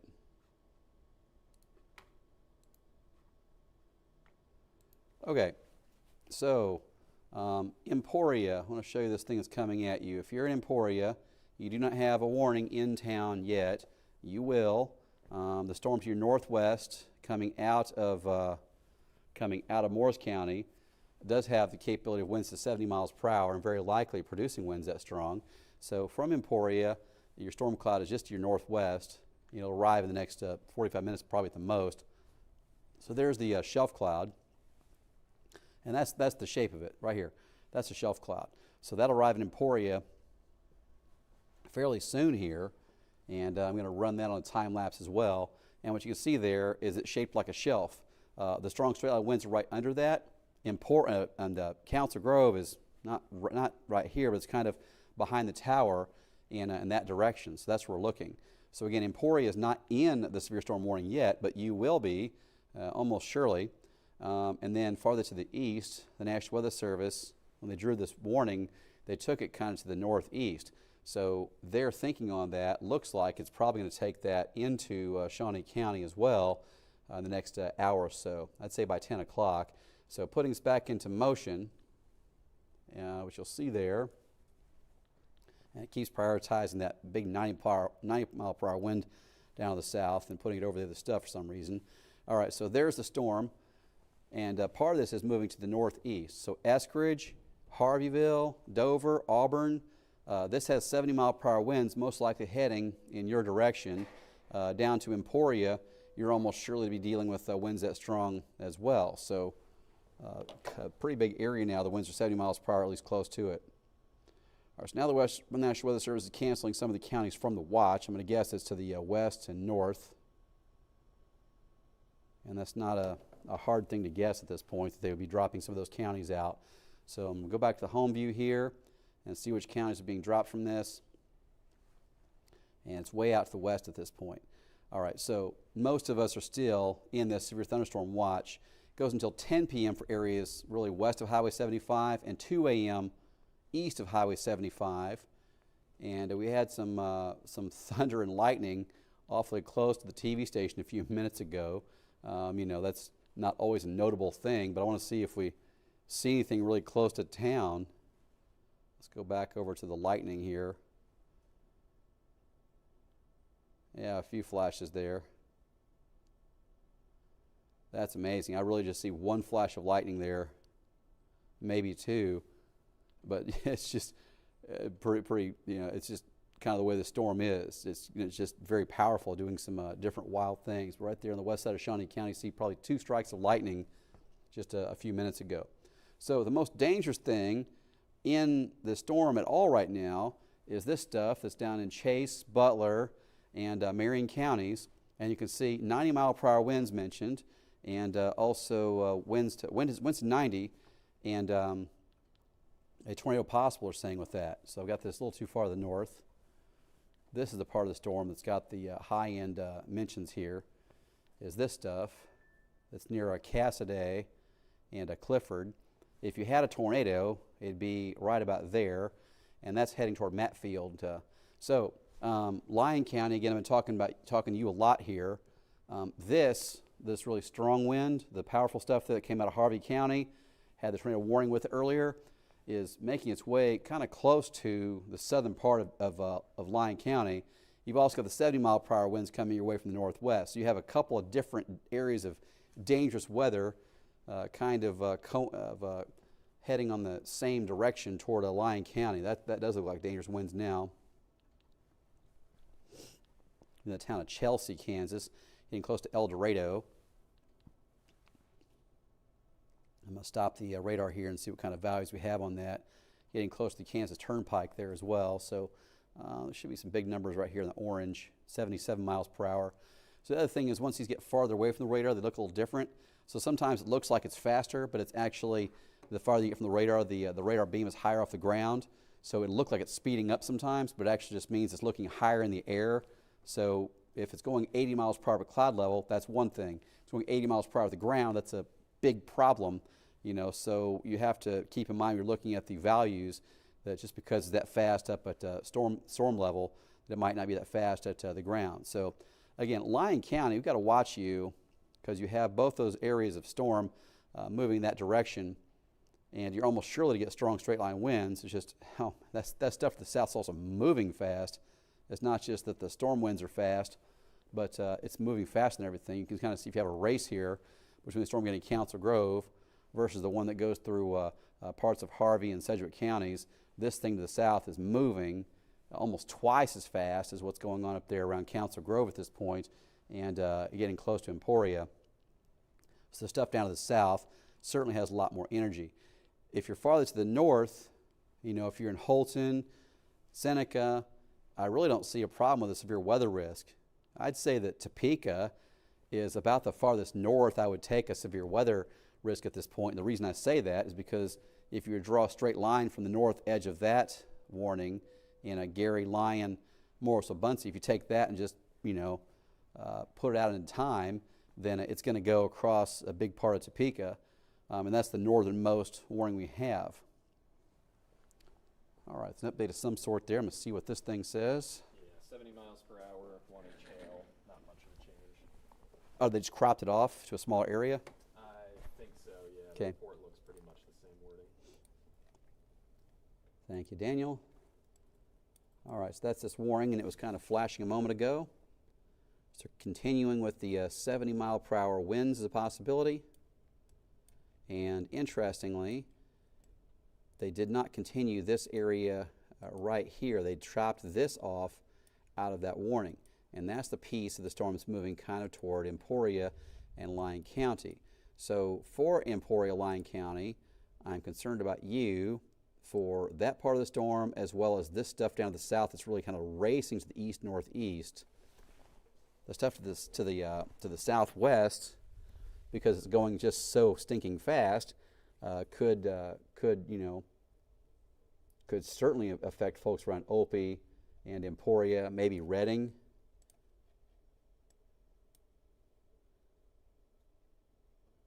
You know, Daniel, I wouldn't be surprised if we had a tornado warning for the southern part of Lyon County in a half hour. Just kind of a heads up, because of the history of it and the shape of it. So just don't be surprised if that happens.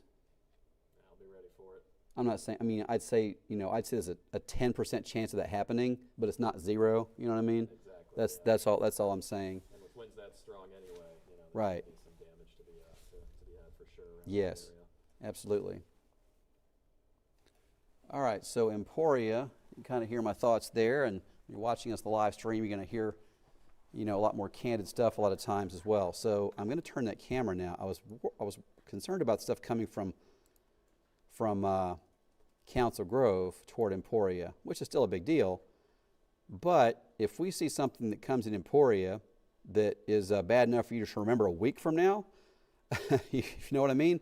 Because if it's a storm with 60-mile-per-hour winds, you're going to say it wasn't that bad. But if we see something that's bad enough that you're still thinking about a week from now or cleaning up from it that long from now, it's going to be the stuff coming from down here, coming across the northern part of Butler County, and that'll get into Chase County, and then could be an issue for Emporia. As I mentioned a minute ago, this stuff down to the south is far outpacing the stuff to the north. This thing near Council Grove, it's going about 35 miles per hour, so it's not slow, but this storm that went by Wichita is moving closer to 60 or 70 miles per hour, and it's easily going to make it into Emporia before the stuff to the north of it does. So that energy probably will as well. So I've turned the camera there in Emporia to look more to the southwest, and with the position of the transmission tower there, I kind of have those two choices. I don't have really due west. I've got a great view, but I kind of have to pick northwest or southwest. And if it's coming from straight west, I've got to kind of meander the camera in between the two. And I'm trying to get this to stay on the Wichita radar there. There we go. So what you'll see here, and again, I mentioned a moment ago, as the storms get farther away from the radar, you're looking higher up in the storm. So if you're right at the radar, a mile or two away, you're looking 100 feet or 200 feet above the ground. Once you get into the northeast part of Butler County, you're looking maybe 1,000 or 2,000 feet above the ground. So it looks like it's speeding up as we get over here, but it's not necessarily that. It may be just that it's higher in the atmosphere. Either way, this same storm has a history of producing winds close to 90 miles per hour and has tornado warning history with it, and that is moving across the southern part of Chase County and moving toward Emporia.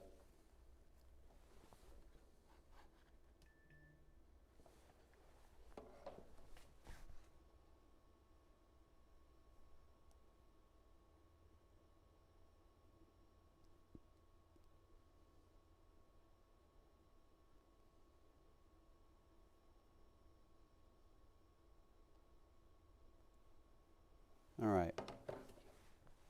So again, if you're in Lyon County and Emporia, please pay close attention to this. Opie, you should be paying attention to this as well. Folks in Cottonwood Falls and Strong City, probably already dealing with some of the stronger winds from this. But this area right there, that's the same feature that had a tornado warning with it earlier. I don't know if it touched down.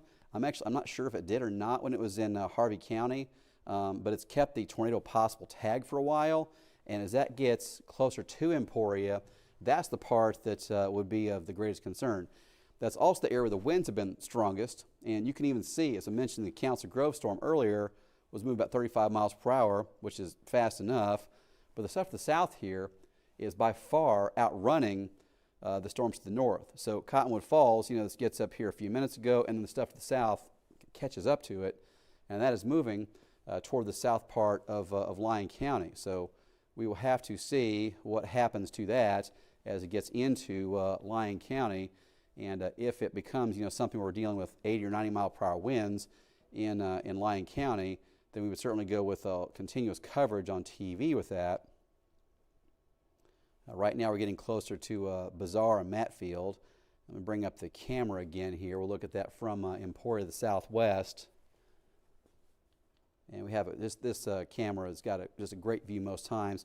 I picked out a tornado from 15 miles from this thing. I think it was last April when I did that. But this is the view now. I'm going to look to the southwest from this now. I had looked northwest toward the Council Grove storm because it looked like it was getting close.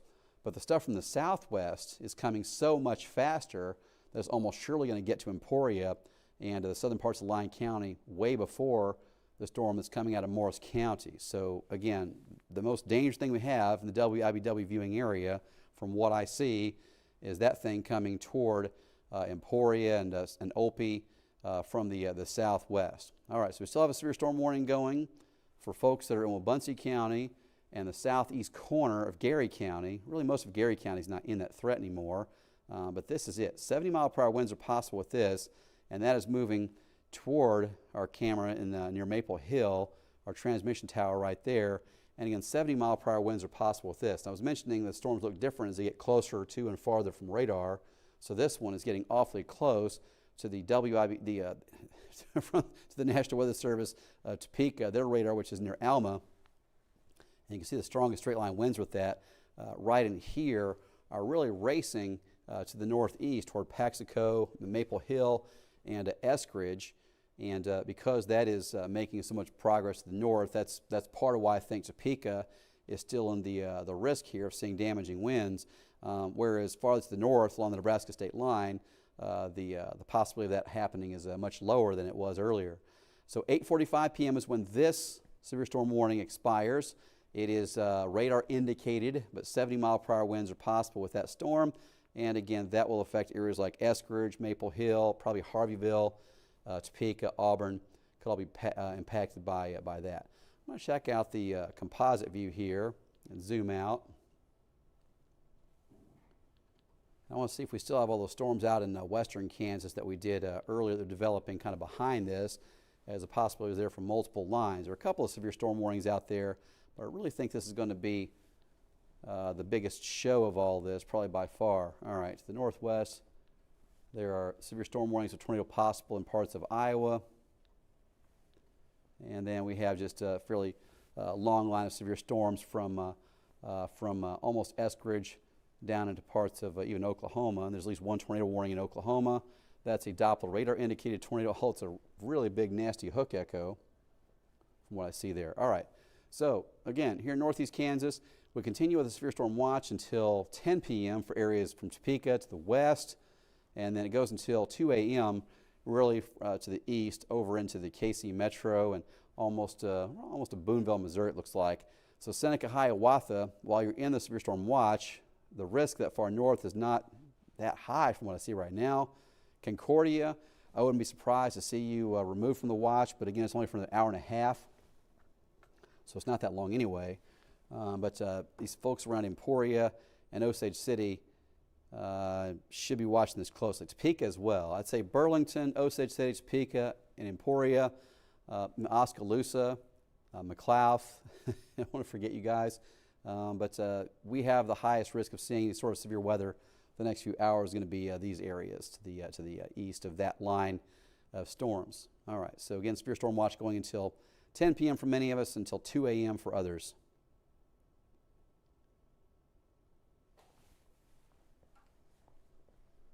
Just kind of watching this thing, and you can see this whole area rotating here.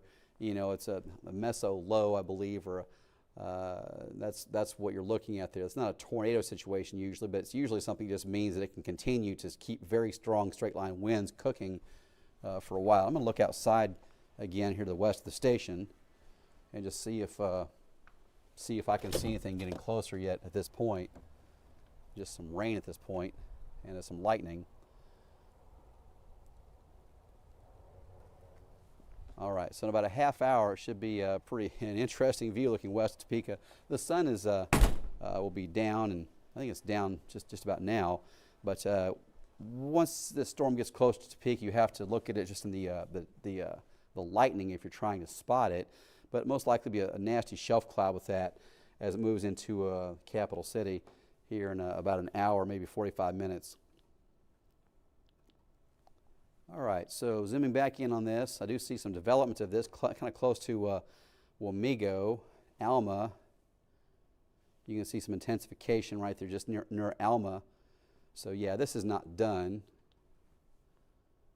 by any means, but it's going to continue creating strong straight line winds for many of us through the evening. All right, so back to the home view. I've got here is a severe storm warning there for a big part of Wabaunsee County is the greatest threat for that area. And then down to the south, you can really see that area of storms coming across the very southern edge of Chase County that's just out racing everything around it. And the winds in this storm could be 90 miles per hour. And the Weather Service tagging this with the word destructive, which, you know, severe sounds bad enough, but when they add the word destructive onto it, that's not the highest. I mean, if they have a big tornado going toward a town or city, they'll go with catastrophic is the worst of the lingo you'll see there. But that's what the kind of thing you'll see. All right, now we have a warning for Lyon County. We're expecting to see there. So Lyon County, Western Coffee, Southwest Osage. I'm going to see what the wording on this is, but it's a severe thunderstorm warning. So we'll see how high they go with the wind gusts for Emporia itself. So there we go. We've got Lyon County. And they're saying 70 mile per hour winds. Coffee, Lyon, Osage County. So that makes sense. Bridge, if we have another opportunity to cut in, let me know, please. Thank you.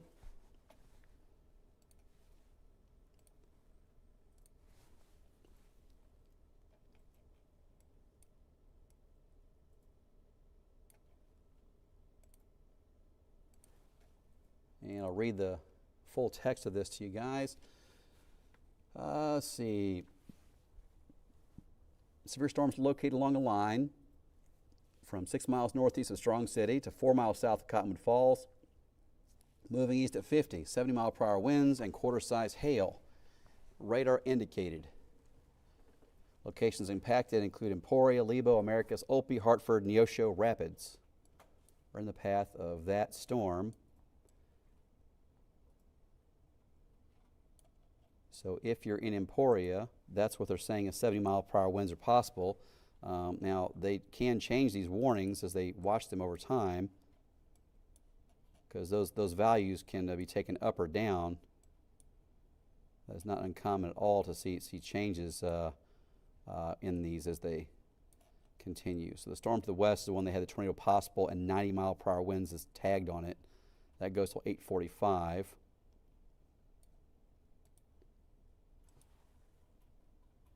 And we'll see if when they go over into Greenwood County, if they take the higher winds that direction or if they bring it down. And again, that storm, that's the most dangerous part of it's really moving from the southwest toward Emporia. So we have that great camera on the west side of town. All right, they dropped Gary and Morris, and they continue Wabaunsee for that northern storm. And here's the view from Emporia, and you're seeing there on the bottom part of that shot where the leading edge of the really nasty winds is going to be, kind of right here. So not only shelf clouds is what we're looking at. So you can see lightning kind of peak under here, and that's where the rain really begins and strong winds. So that's the shelf cloud back there, a few miles southwest of Emporia, but that whole line moving to the east northeast, and coming out of the southern part of Chase County, and likely affecting folks in Emporia and close to Emporia. So be ready for that. That wind that's going to bring strong winds into Emporia, no doubt about it. Just not sure if it's going to be the higher end stuff, where it probably won't be. But, 60 or 70 mile per hour winds certainly can do plenty of damage.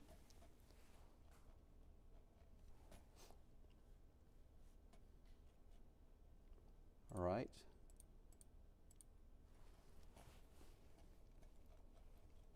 I'm going to check out some of the storm spotter reports today and see what we've got going on. A lot of wind reports. So near Council Grove, this is the Wilsey report a little while ago. We had 70 mile per hour winds reported. That was at 7:57 p.m. And down to the south, we had tornadoes reported along I-70 earlier, from near Russell to near Wilson, and just staying right along I-70. And down to the south near Wichita, we've got some wind damage and some wind reports. Let's see. That's a 59. There's an 80 near Mount Hope, Kansas. 64 just northeast of the city limits of Wichita, and close to Andover is 75. And there's a 60. All right, so that's what we've got on some of the storm reports. The only big one we have in northeast Kansas I see so far is a 70 near Wilsey. All right, so again, we have the severe storm warnings right now for Obunsey County, and also for a big part of Lyon County over into the northwest part of Osage, southwest part of Osage, and the northwest part of Coffee. All right, let's check out the view now from our transmission tower near Maple Hill. This is looking to the southwest into the storm. And again, this is not a tornado situation at all. We're watching to see strong winds. If it gets, I'll be able to tell when it gets to that transmission tower near Maple Hill if it's still strong, and if it's when it's coming toward Topeka, I'll be able to tell if it's a problem for the capital city or if it's just a fairly strong wind and some rain. All right, so they have, they're going to let the warning expire at 8:45 for Obunsey County, so that is a good heads up for what they're thinking on it. So there's your warning, going to 8:45 Obunsey County, and the Weather Service is saying they're going to let the warning expire at 8:45. They think it's weakened below severe limits, and you can even see some holes in the storm there where it's kind of having trouble holding itself together in that area right there, where the bright reds and orange go to kind of a green. So that does not mean it's done with. There are cases where we'll see them kind of ramp up again, and it's certainly an area where it could. This activity to the south is closer to Lyon County. This is for 70 mile per hour winds for Coffee, Lyon, Osage, going until 9:15. Again, severe winds up to 70 miles per hour possible with this. So folks who are in Emporia, Olpe, Hartford, you should be ready for winds that could be as high as 70 miles per hour, and that is moving much closer to Emporia now. And we can see it there from the camera looking to the southwest. A shelf cloud just on the horizon there. And let's get the distance on it.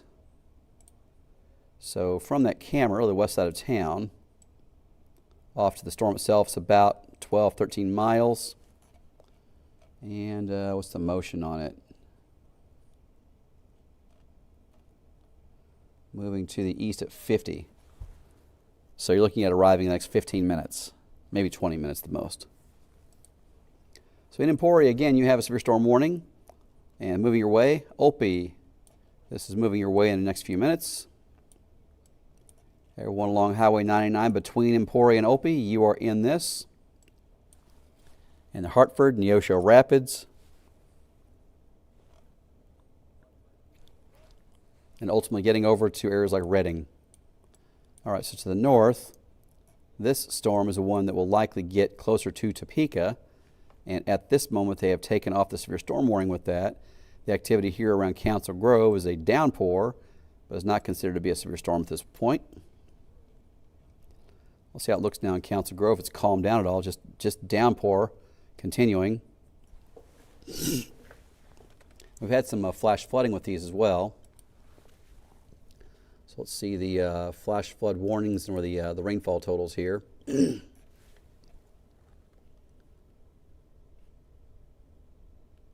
those are some of the flash flood warnings.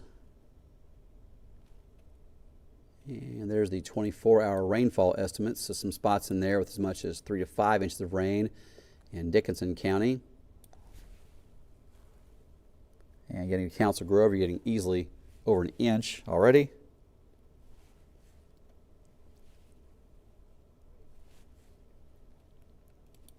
But it would not be a surprise at all for Council Grove and Morris County to have a flash flood warning issued.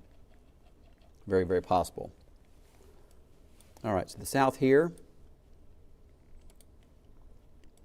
This part of the storm that's just in the southeast part of Dickinson County looks very nasty. Getting close to Matfield at this point. That's what's moving into the southern part of Lyon County. And the winds in that are going to be extremely strong. I mentioned there's 90-mile-per-hour winds, and that goes to 845. We'll see what they do with that. If they continue that, it's only 1 minute from now, but the stuff in the southeast part of Chase County is still super nasty. And so in the next 1 minute, they'll have to make a decision on what to do. That's all 9:45.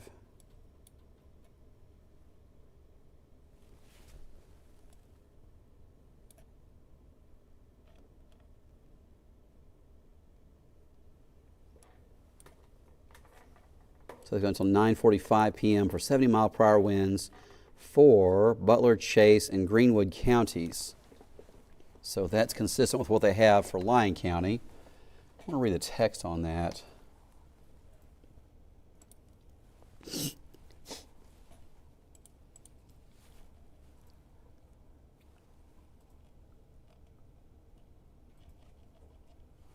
Oh, I can click it there and read it. That's right. Okay, so this warning for Greenwood, Chase, and Butler, they're saying that it's moving east at 65 miles per hour, has winds to 70, and they don't have that tornado possible tag anymore. Max wind 70. Okay.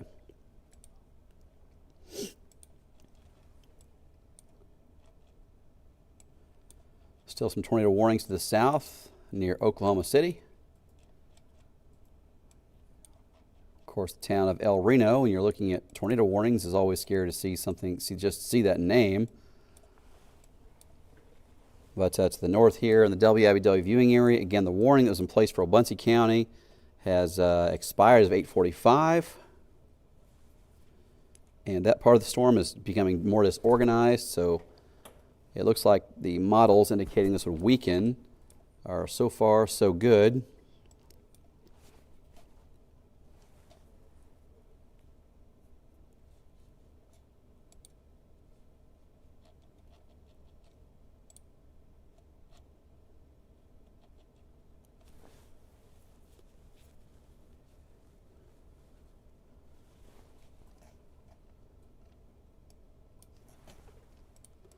And we are expecting to see a severe weather threat again tomorrow around the area, so make sure you're checking back with us then.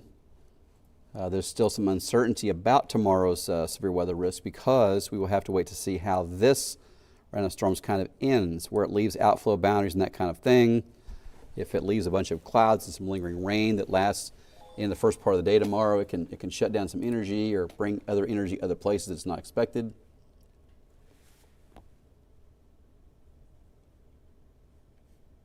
But there's still some uncertainties about tomorrow's severe weather. There's also severe weather risk on Tuesday as well. It's just one of those things we have a couple of days in a row with a very active jet stream pattern aloft that can set things off. All right, so from Emporia, again, you have winds to 70 miles per hour possibility. And looking at the storm from the southwest part of Lyon County, I'm watching off the southwest. You can see the shelf cloud getting much closer, and a lot of lightning with that.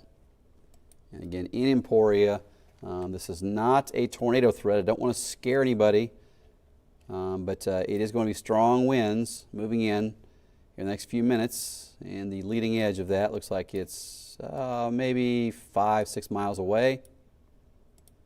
And checking the velocity here, kind of values we have here. Got some close to 70 showing up there on the radar. So in Emporia, right along Highway 99 to Opie, and the airport just south of town. We'll get a wind gust measurement there in a few minutes here once the storm moves through.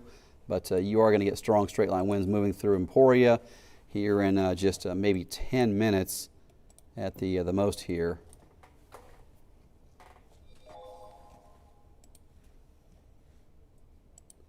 Update from the Weather Service on this line of storms. It's at 8:48. Severe storms located along a line from 8 miles southwest of Americas to 10 miles west of Olpe, 12 miles west of Hamilton, moving east at 55.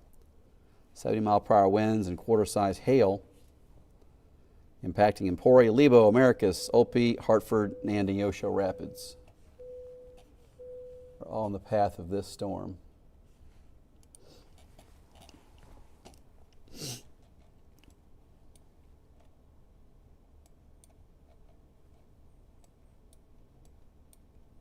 So if you're in Burlington, this line of storms will likely affect you in about an hour. In Topeka, we will see storms moving in before 10 p.m. most likely.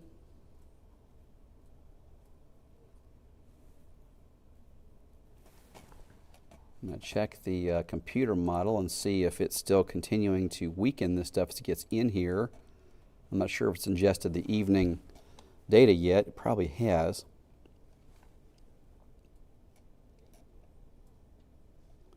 So there's 9. 10 o'clock, it still looks pretty impressive.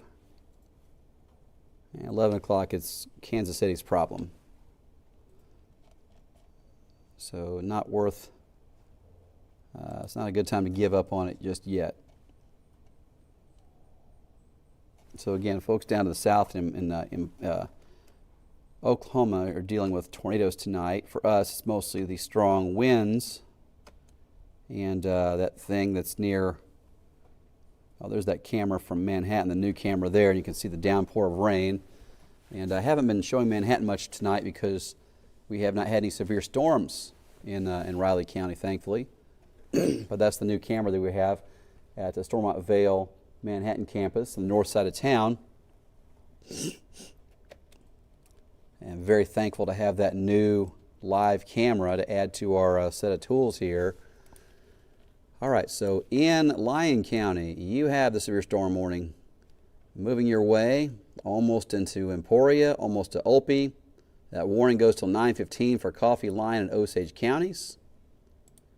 And the velocity showing that batch of 70-mile-per-hour winds. And in just a few moments here, you'll be able to see that in Emporia.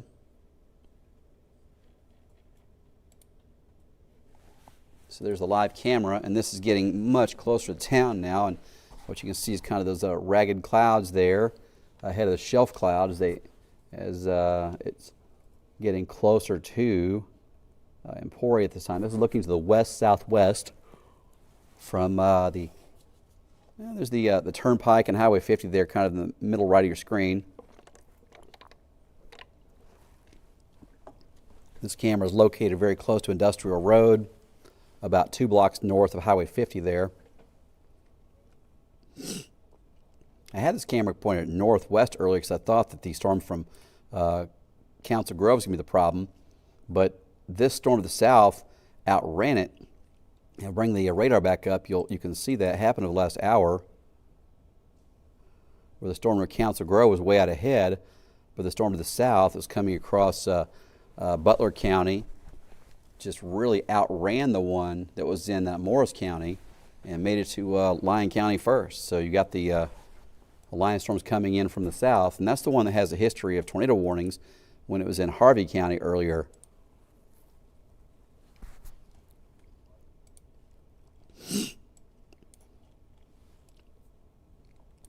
Now I have to watch this to see if we get any spin-ups along this line. Hopefully not, but that is the kind of thing that can happen with these.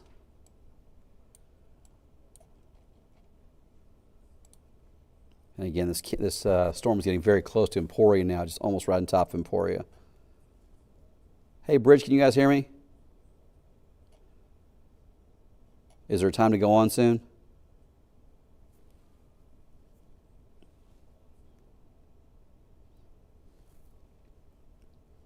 Okay. Thank you.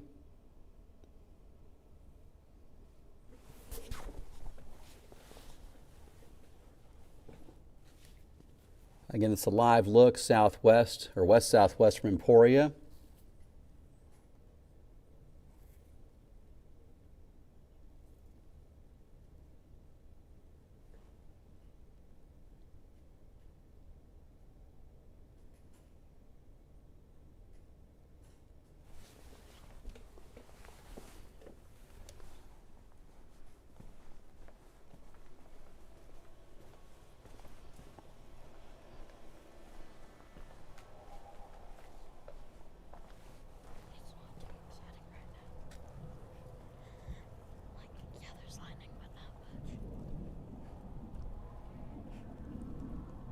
Getting closer to town. All right.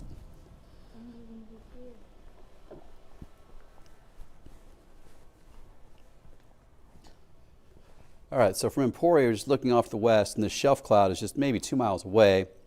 You'll get winds in town in Emporia that 70 miles per hour close to it here in just the next few moments here. All right, Bridge, let me go back. Let me go on for like 30 seconds here, please.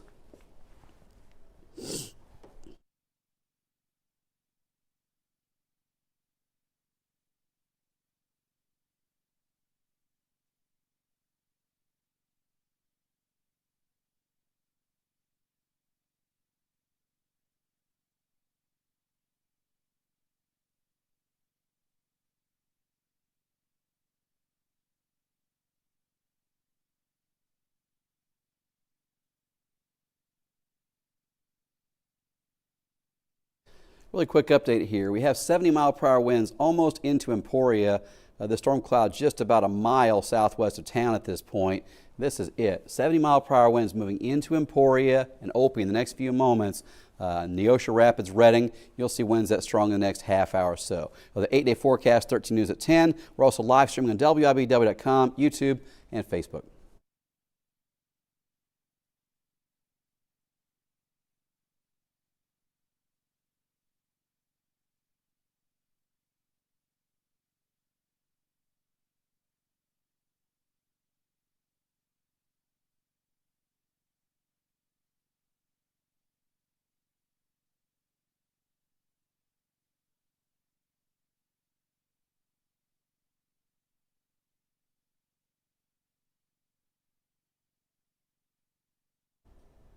All right, thanks for letting me do that. Just with winds that strong, just about to hit Emporia. It's a big population center. I want to make sure that we give those folks an extra heads up that this thing is coming. But winds of 70 miles per hour, likely reaching Emporia just in the next minute or two here.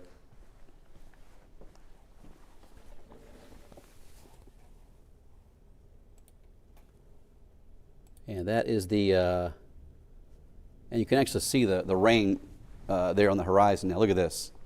So the lights here, the businesses, you can see the rain reaching that now. Over here, not so much. But over here, rain downpouring. So that's right along the turnpike, and seeing some businesses over there. You're seeing the rain begin to move in. So the next 2 minutes here, you're going to see this just blasting across, and the visibility be terrible. You won't be able to see, I bet you can't see that tower in 3 minutes here. So it's going to be very heavy rain. This camera will be shaking in the wind, no doubt, but that's it. So now you can see back here, you're starting to lose visibility there of some of those businesses already. So this is similar to what came through Council Grove a while ago. And this camera, because extra fancy, has a windshield wiper. Come on, there it is. It also has a heater for when it's icy. But this is just a great camera. It's 4K, as a matter of fact, as well. So this thing is just all the bells and whistles. And the folks from ValueNet Fiber at Emporia went all out with this camera. And I really appreciate their partnership with this thing, no doubt. So you can see the camera really shaking in the wind there as a heavy part of the storm is arriving.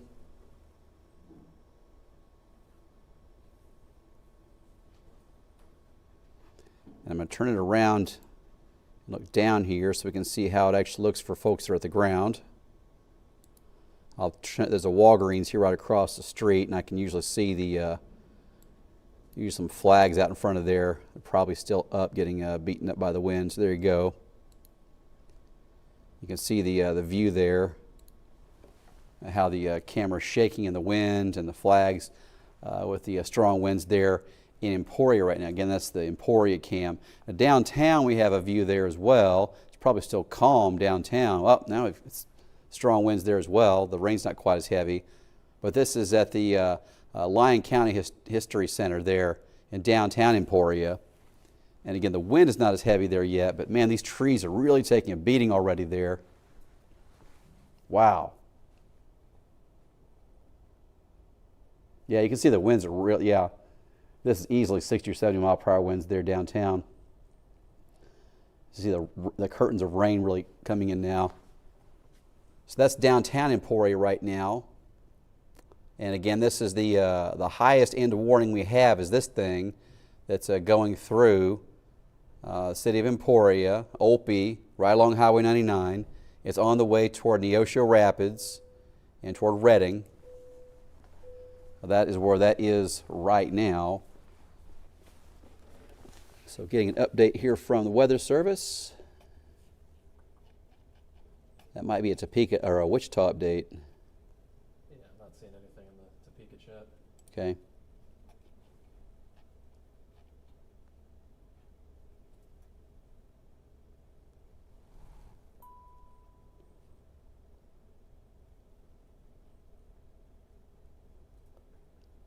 Had an update for Butler, Greenwood counties, and they say moving 55 miles per hour. And they actually mentioned that the storms are from near Emporia to Hamilton.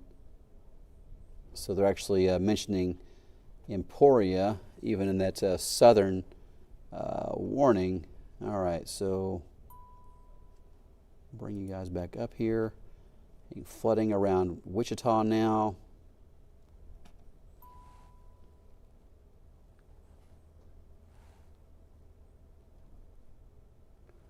Hey, Daniel. Yep. I don't know what's up with this. Read this. It's Harvey County. That's their EM there. They had a tornado warning earlier. Can you find out if there's something to that? K-Witch would be reporting on it for something, but if that's a big deal. So it's Burton, Harvey EM. All right, please. You know, that's not northeast Kansas, but it's if something's happened, I'd want to communicate that to folks. All right, so there's our storm. This is the nastiest one we have going right now. Is right there in Emporia. You good? Okay.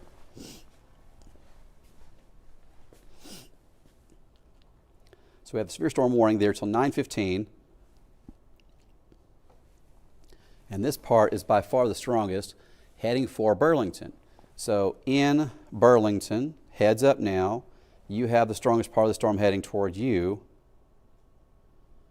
I'll be curious to see if we get a wind gust report out of Lyon County here in a moment. Let's just bring that graphic up here so I can see it when it pops.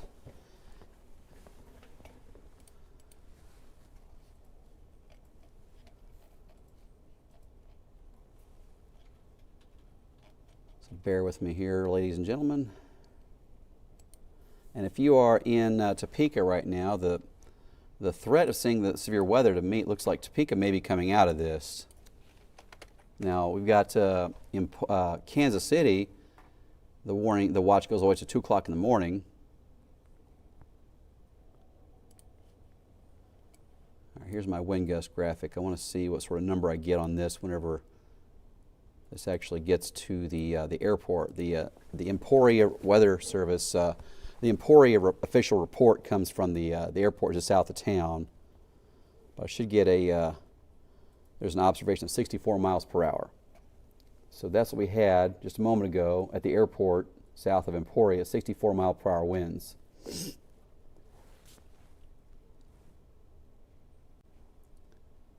Now I want to send an update for Coffee County and let them know it's coming their way. So if you're watching me on the live stream, sometimes I do these kind of things as well. And I want to send those folks a quick update here to let them know they're in the path of this storm. So bear with me. And again, the most dangerous thing we have right now is Emporia to Hartford, Neosho Falls, Neosho Rapids, and that's moving shortly into southwest Osage and western parts of Coffee County.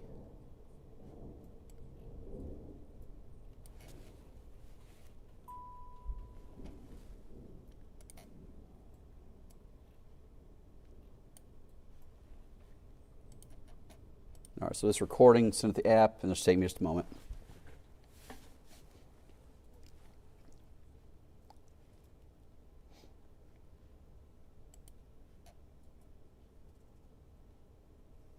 All right, heads up in Coffee County. We just had a report of 64 mile per hour winds at the airport just south of Emporia.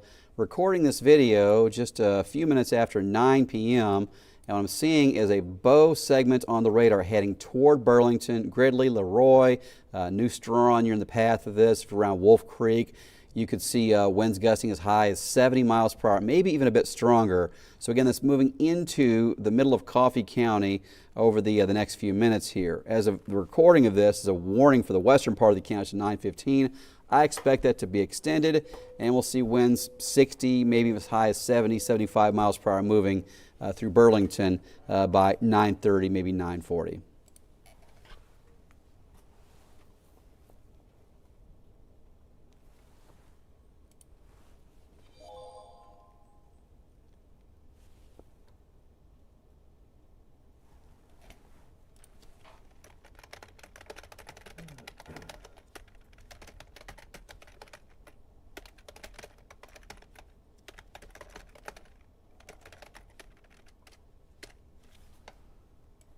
Okay. I'm not seeing anything about Burton, but Google's showing that they do have a Superfund site there, so Ah, I think that okay. might be what's being released chemically.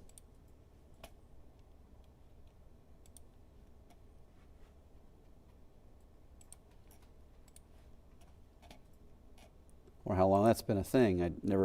I'm not aware of it. Okay, so I did there, ladies and gentlemen, is just sent out a push notification that specifically goes to just people in Coffee County to let them know this thing is coming their direction. You know, depending on how wild a night is, you know, sometimes you have more or less time to do these kind of things, and right now I could do that. So what I want to show you right now is this storm that's in Emporia again, and what is moving toward the folks that are there in Coffee County. So check this thing out. Bring my cams here, and here's the view. Come on. Come on. There we go. So we have to zoom in closer.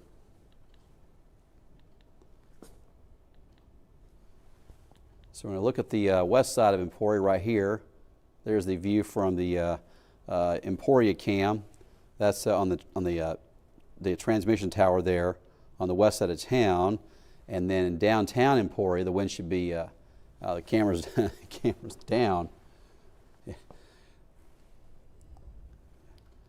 That's not good. All right, so again, the transmission tower there at Highway 50 Industrial Road.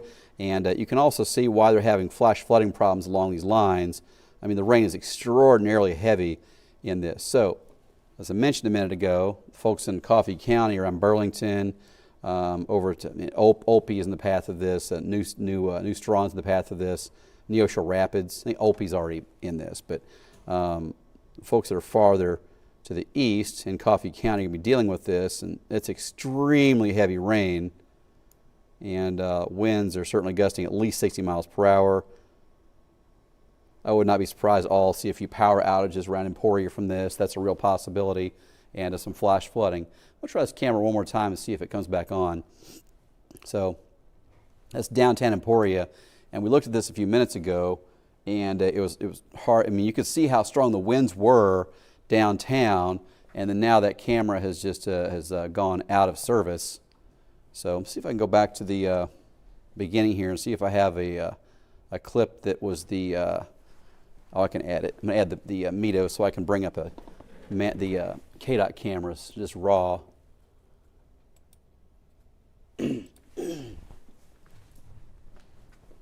So we had a 64-mile-per-hour wind at the airport just south of Emporia a few minutes ago. And what I'm going to bring up here, we're going to go to the KDOT page. Can drive your tax dollars pay for this? Thank you for providing the service. I appreciate you. And that's at Burlingame Road, exit 131. Absolute downpour.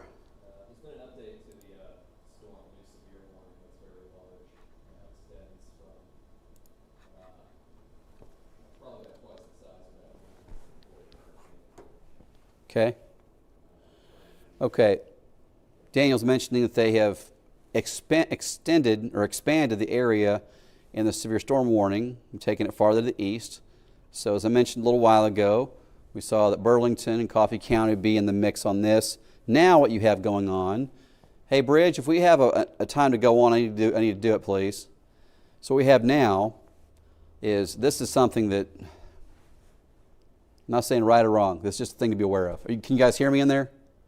So what we have here is southeast part of Shawnee County is in a severe thunderstorm warning, and winds to 70 miles per hour possible in the severe thunderstorm warning. So if you're in Silver Lake, or if you're, the 200,000 people living in or right around Topeka, you just got your weather radio go off for a severe thunderstorm warning for Shawnee County. So if you just heard, severe thunderstorm warning, Shawnee County, 70 mile per hour winds are possible, and most people don't hear anything beyond that. The rest of it just comes kind of noise. But there is no severe thunderstorm warning in Topeka right now, or Silver Lake, or Rossville, or Auburn, or Dover. It's not. Grantville, you're not in a severe storm warning. It's just to the southeast, south of Lake Shawnee. It's it's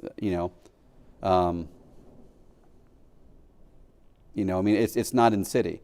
It's right there at Wakarusa down to Carbondale is kind of the edge of this. We are seeing storms fill in ahead of this this line at this point. But Linden, you are in this, and then the worst of the winds look to me like they're down here from Hartford to Lebo, New Straw, and Burlington. Bridge, do you guys hear me in there? When I can go on again, I want to go on. Not immediately, but is there an opportunity coming up? Okay. Okay, thank you. Okay, so what I'm telling the Bridge here behind the scenes is, I want to go on and communicate what I just told to you to people at home. And what that is that there's damage of straight line winds, damaging winds along this line that it's going to go to Osage City, Linden, Melbourne, Burlington, New Strawn. That area is all going to be in a potential for strong straight line winds. And then I want to tell people that if you're in Shawnee County, your weather radio just went off. It's rain, thunderstorms, still a severe storm watch, but the severe storm warning only includes this area that is farther to the south. So I don't want people in Topeka or in Rossville thinking that there's 70 mile per hour winds coming into those areas right now. That's not happening. So if you're watching us in the live stream, I'm able to tell you that right here. But if you're not, I'm not going to break into TV over and over and over again in an event like this. This isn't a tornado situation, but it is one that people want to be aware of, obviously. So. But I want to go on and talk about the expanding area of the severe storm warning, and I'll also mention to people that if you're in, Shawnee County, your weather radio went off, or if your phone started screeching because Shawnee County is in a warning, that doesn't mean that necessarily there's a danger. So that camera is now not working, and I just hit the wrong button there, went backward. So the camera on the west side of town there is working fine, but the one at the History Center there in Emporia looks like it took a beating. And, we have 70 mile per hour winds. Sometimes these cameras, they don't operate so well when they have winds that strong hitting them. This camera from the folks at, okay, I'm ready, go ahead.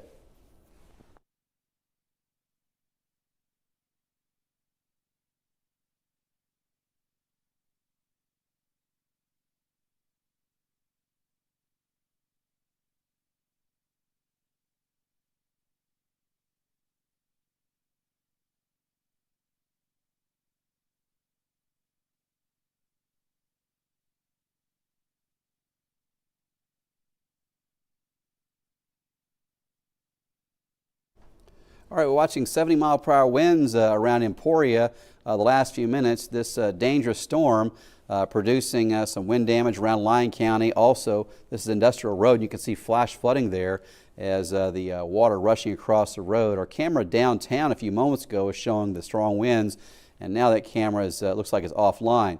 So zooming out here, the line of strong straight line winds is moving toward Burlington. New Strawn's in the path of this as well. Osage City, Melbourne, Carbondale, Scranton, you're in the path of this. So you are all looking at the possibility of 70-mile-per-hour winds with that new severe storm warning that's been issued.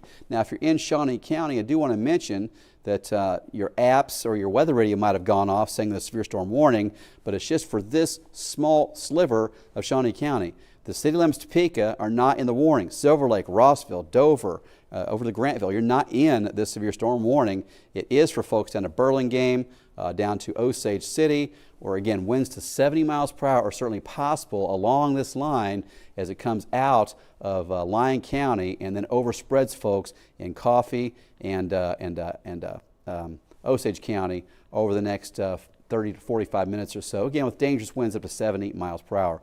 We're live streaming continuously on WIBW.com, YouTube, and Facebook as well. We'll break in here on programming once in a while with updates, and keep it here. We'll keep you safe and informed.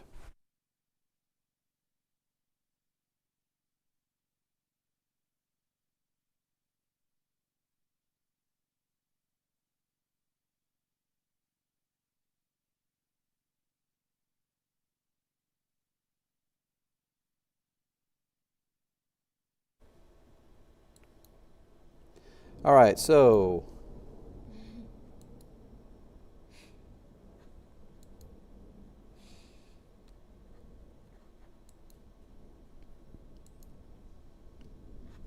in Emporia, things are not as rough as they were a little while ago. It's like things are calming down. But the severe storm warning now goes for folks from Burlington all the way to Linden at this point, and does include a small sliver of Shawnee County, but again, not Topeka. So that goes until 10 p.m. is when this expires. Now, Bridge, if you guys hear me in there, I'm not gonna keep this live stream going right up till 10 o'clock and burn you for the 10 o'clock show, okay? So what do you think, 9:30 to cut it off?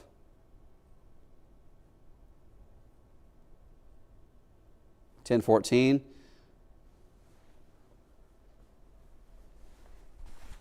Okay. Okay. This warning goes until 10. I'm okay dropping out of this at 9:30 anyway. No, 9:40. Let's do 9:40. No, Daniel's going to do it, and I'm going to go home. But Burlington and Osage City, I think that by 9:40 should either be in this or done with it.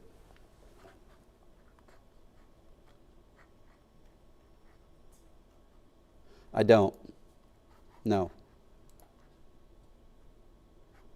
This is not a tornado threat. We're not seeing anything above 70. So no, we'll shut it down at 9:40. All right, so what we have now is strong winds coming from Burlington and Osage City. They'll arrive in these communities in the next few minutes. So in Emporia, as I mentioned, things are calming down now. What we have is another bow segment right here, this one, and this is a lot of the energy that went through Harvey County earlier, and brought 90-mile-per-hour winds and even a tornado warning for quite a while.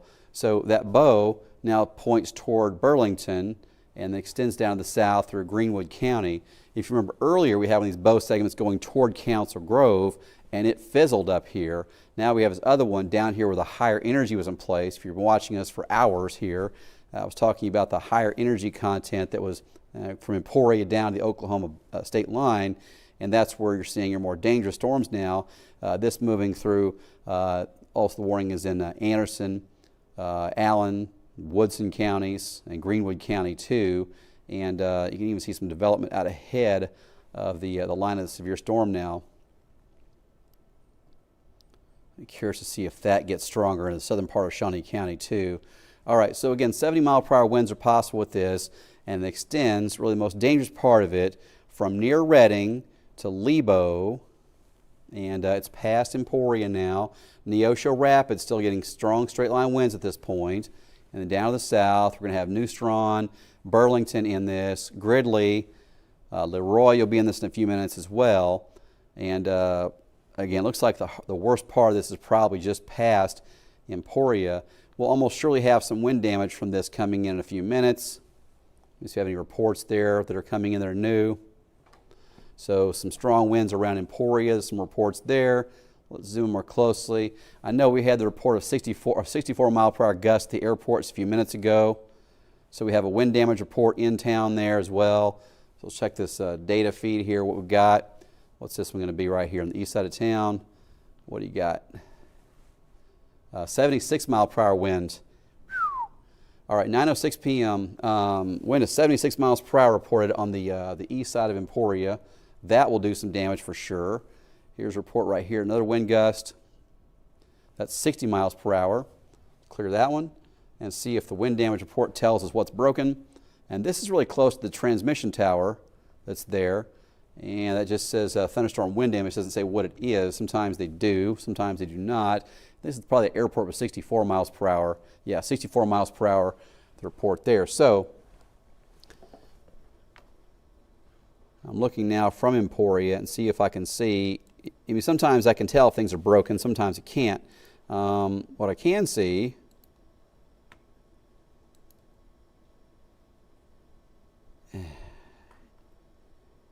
I don't overstate that because I've seen this before, but I'm not sure if we have power outages there or not. We probably do. But it looks like the area that's just to the east of the tower camera there has a large area that's pretty dark. Let's see. Let's go back to the camera there. So looking from the camera here, from the transmission tower there, and you're looking across Industrial Road, and the university is kind of back in that area. I do see some of the street lights there, but there's a lot of dark area there that I don't remember being quite that dark. So I'm not sure if there's a big power outage there or not. There might be quite a big power outage there in parts of town. Again, I'm not sure, so I don't want to overstate that. And we'll look down Industrial Road there and see if everything looks okay. And when you're looking at this from a distance, you know, sometimes it's hard to tell if things are broken or not. We had one of these, it's been a number of years ago, we had what looked like a hurricane hit Emporia before. I saw all the power go out. So this is by far not the worst thing I've seen go through there by any means at all. I'm just trying to see if I can pick out anything that's broken. And what I can see, there's a big dark area. Kind of back in here, I believe Emporia State University is kind of in this area right here. And I know that the tower camera, or the camera downtown is offline, this one. So there might be a power outage there. That would certainly shut it down if it's a power outage. So I've got a feeling there's at least some power outages around Emporia. And again, we had the report of 76 mile per hour winds there a few minutes ago. So that certainly would cause some power outages and problems. Right now, the worst of that's moving through Coffee County. So if you're in Burlington, Neustron, you're dealing with that right now.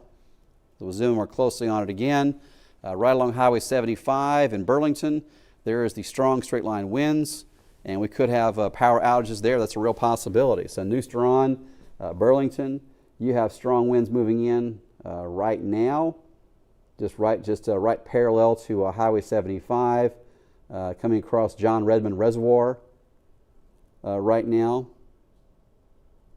And you have downpours of rain, of course, but the tag on this, the Weather Service say considerable damage is a possibility with that. So this is a dangerous storm, and just a few minutes ago it produced winds that were 76 miles per hour in Emporia. So that's something that can cause a lot of damage. I have no doubt we have some power outages there in Lyon County and around Emporia specifically from what I see. Working up the line, there's Osage City and Linden. The strong winds are going to be from Reading to Lebo at this point, racing to the north and east. There's enough energy there. You can see the storms actually building up more out ahead of the severe storm line itself. Reading to Lebo, those areas of blue on radar. Those are probably going to be 70 mile per hour winds right now. Let me go back to the now mode on this, and we'll put up some data, see what it says. But yeah, near Reading to Osage City, these gonna be winds are probably close to 70 miles per hour. There's a 68, and right there near Lebo, 68 miles per hour as well. So the winds on this going through Osage County look to be as high as 70 miles per hour. And again, the warning says 70, and it overperformed that a little bit in Lyon County with a 76. All right, so Weather Service canceling some of the severe storm watch at this point.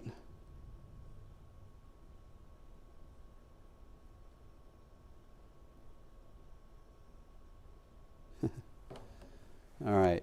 All right. I want to go back to the watch and show you the counties that are canceled here.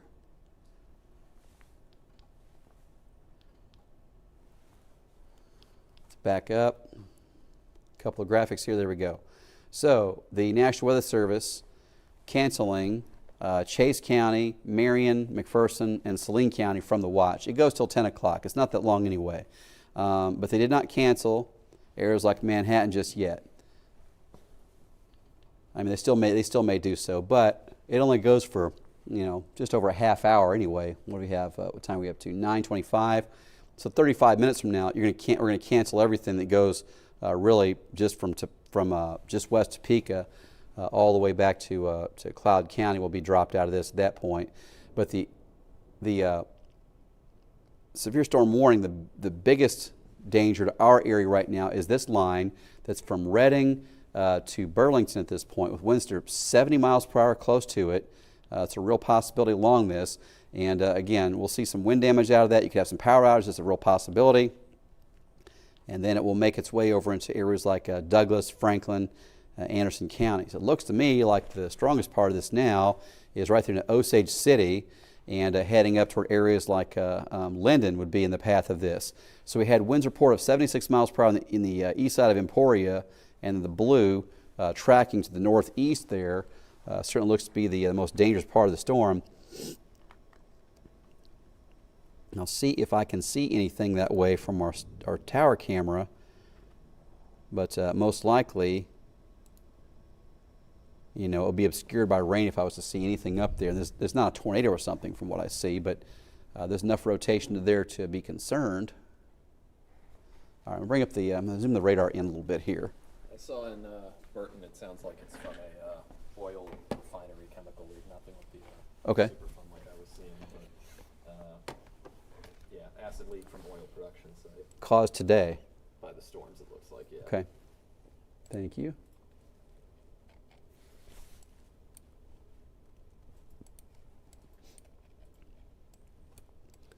All right, so here's what we're looking at. The area of strongest winds is close to Osage City at this point. That area of bright blue, the winds are close to 70 miles per hour. And that is moving to the northeast. Now, when I back up a little bit, we're going to go back to where it came through Emporia. And you can actually see some spin in that thing. About right here is what's the most significant. Near or Highway 99. I'm not sure if it goes under the turnpike there. I don't know if you get on the turnpike there or not. But where 99 goes near the turnpike. So right about there. If I was going to say something was ever spinning, that was it. But certainly strong winds now getting up to the Osage City area. And that is making its way northeast. So it could affect Carbondale, Burlingame, Scranton, Linden certainly, Overbrook, and then maybe the southeast side of Shawnee County where the warning is actually in place. But that's the strongest part of the wind from what I can see is right there. To the south, Burlington almost surely just got blasted with strong straight line winds, as well as New Strawn, Waverly. That's heading for Westphalia and Harris, and into Franklin, Anderson counties, and over to the Missouri state line. And we're seeing some filling in the southwest part of Shawnee County with some very heavy rain there, and likely to see more of this, more downpours, and some areas dealing with flash flooding tonight as well. Meso discussion coming in.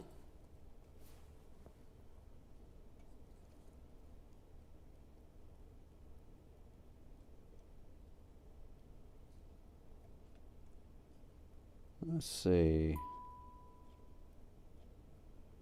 A 60-mile-per-hour wind near Neosho Falls is reported.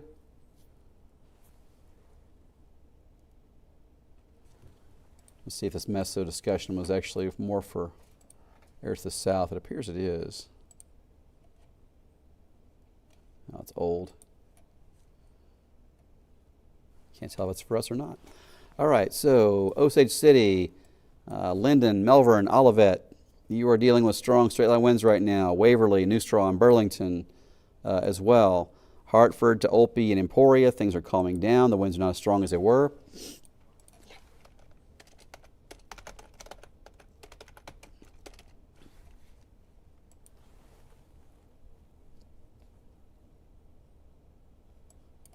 Now I'm checking out the Evergy outage map here and see what we've got at Emporia.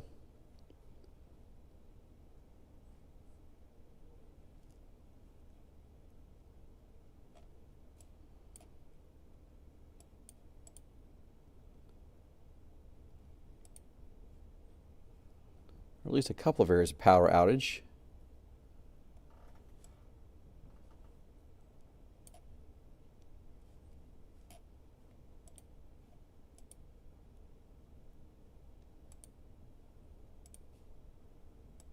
There's one group of 1,000 there. Okay, so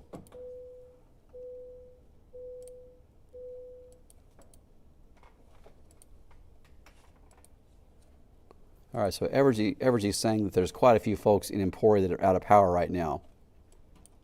So if you're watching us on the live stream on your phone because your power's out, the risk of seeing more severe weather in Emporia is much lower at this point. So, but there are some power outages there around Lyon County. And for Osage City to Waverly, you're going to see these winds of 60 to 70 miles per hour for the next few minutes, and then things will start to calm down. This warning goes until 10 p.m. I'm going to shut the live stream down at 9:40 to allow the bridge to prepare for the 10 o'clock news. I don't see a tornado threat now anywhere in this. We have not been talking about tornado threats very much today, thankfully. We saw tornadoes touching down near Russell earlier, at least in a few spots close to I-70. But what we do see at this point is strong straight-line winds that are in areas like Osage City to Melbourne, these bright areas of blue.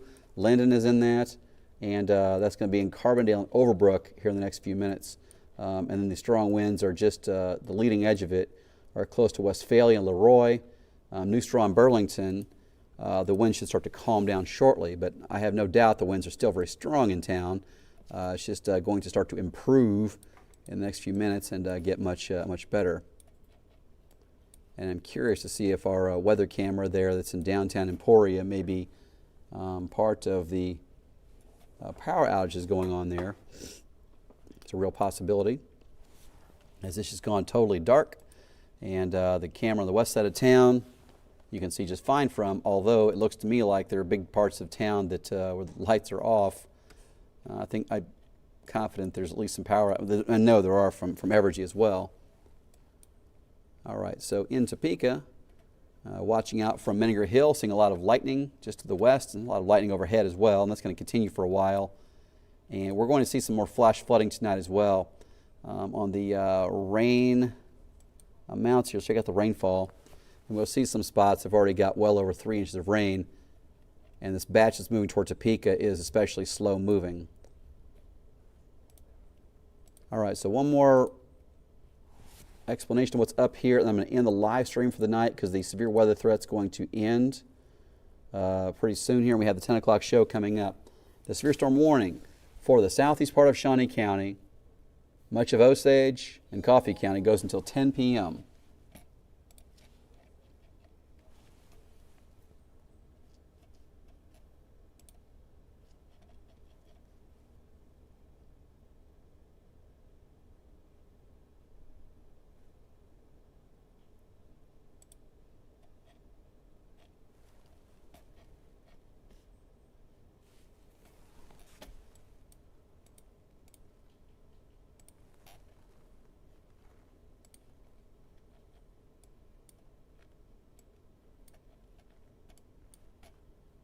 Okay. All right, stay with me here.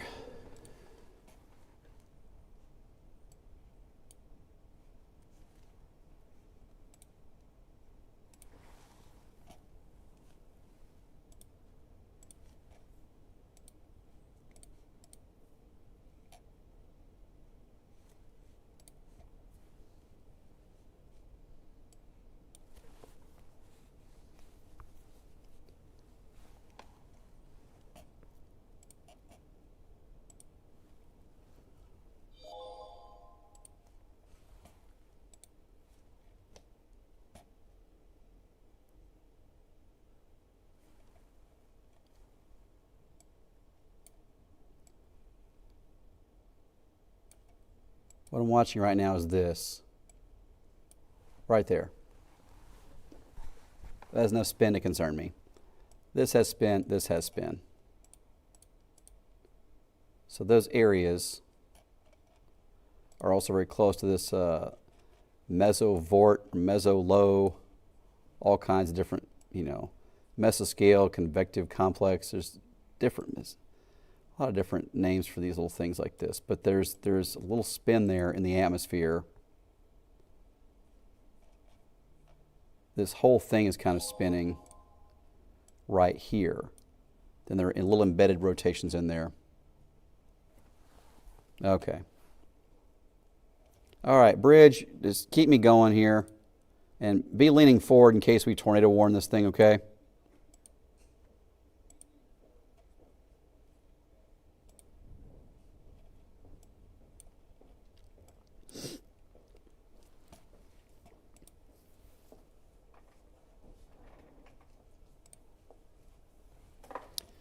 Bring up the big monitor, if you would, Daniel.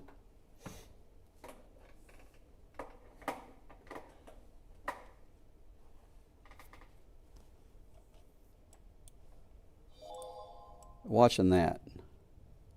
The little things over here, but this has brought up some conversation now.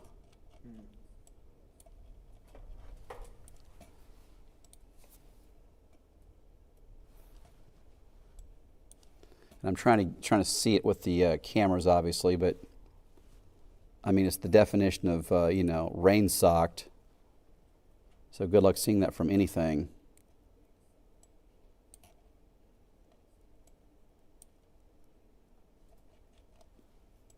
All right, so for those who are watching us here, what I'm talking about is there's rotation in this storm.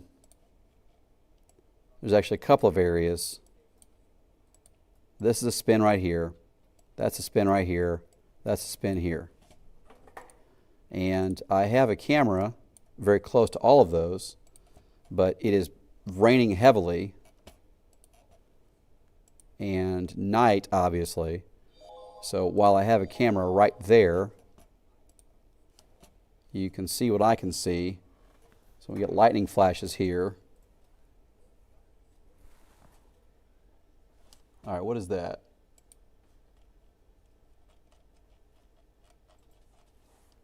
Oh, tornado warning issued.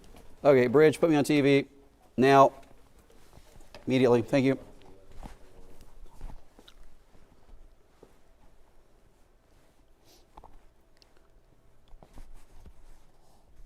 Fast.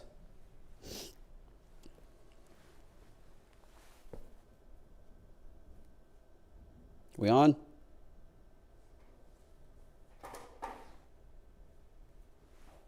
Okay, tornado warning now includes Shawnee County and the eastern part of Wabunsee County.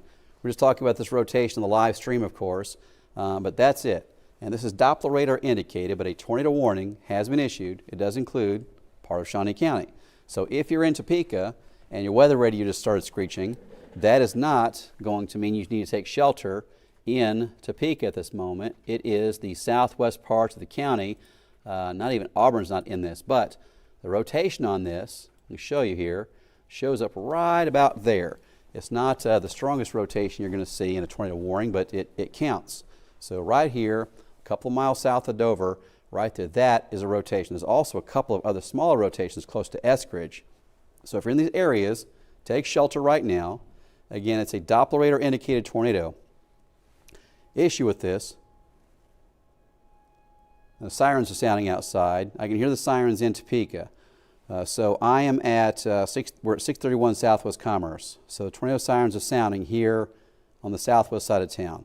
If you're in Topeka, the emergency management said they're going to sound the sirens for the whole county in some situations. So if you're in Topeka and you're hearing sirens, you don't know what's up, take shelter. If you're watching me here, I'm telling you that if you are not in that polygon, you're fine. So across the city limits, Topeka, downtown, Wanamaker, Lake Shawnee, Lake Sherwood, you don't need to take shelter. You don't. So you're okay. Silver Lake, Rossville, you don't need to take shelter. The rotation for this is close to Dover, and it's a highly rural area, actually, obviously. So let's check out the camera from this. And I want to mention to you again, if you're hearing sirens in Topeka, if you're in the city limits, this is where the warning is. This tornado warning does not include anybody that's downtown, or if you're the Noto area, or if you're up along Highway 24, don't take shelter from this. You don't have to do that. But if you hear sirens and you don't know what's up, then do what you're supposed to. If you hear sirens, go ahead and take shelter if you just don't know. I'm telling you now, if you're in Topeka, you are not in this tornado warning. I'm very confident on where this thing is. The rotation on this is just a couple of miles south of Dover is where this is showing up, and you'll see it here. I'm bringing it to velocity. Little spin right there, traveling north, just north of Harveyville, between Harveyville and Dover is where this is located at this point. So if you're in that area, then you are supposed to take shelter right now. If you do, you can take your phone and watch our coverage from your basement. We'll continue to cover this as long as the tornado warning is active. But again, this is not a big area. It's not a highly populated area. There are homes there, obviously. Dover, you should take shelter right now. We've got Shawnee County, Buncie County, both in this. So they've even cropped this off. You can see the little crop there to keep Osage County out of the tornado warning. So they're saying they don't see a risk in Osage. What's that? Oh, okay. So if you're hearing tornado warning, if you're hearing tornado sirens in Topeka, ignore it. It's not an issue in Topeka right now. The tornado risk is down here, just south of Dover. Harveyville's not in the danger. Dover, you are in the path of this. The town of Auburn, you're not really in the path of this. You're close to it, but the risk of seeing a tornado does exist for folks around Dover. So you are in an area of concern here. Let's check out the debris on this and see if I see anything flying. And as of right now, making sure I don't see anything. So on the debris, what I'm looking for, anything that's this red color indicates it's the correlation coefficient is what it's called. It's saying everything I see is the same. The correlation is close to 1. So if you have all raindrops are all the same size, you get a 1. If you get a whole bunch of raindrops and then a barn door, these things don't match. And if they don't match, you get a blue signature on here. So right now, I see a nice, pretty shield of red, so I don't see a tornado showing up, throwing debris in that area. Now, if it's in a rural area like this is, sometimes you don't get large chunks of debris flying up that can be seen. So in that case, we have to rely on the rotation more heavily than if it was in a populated area. I'm going to check out the camera and see what we've got from near Maple Hill. This is the WIBW transmission tower. It's looking across darkness, obviously.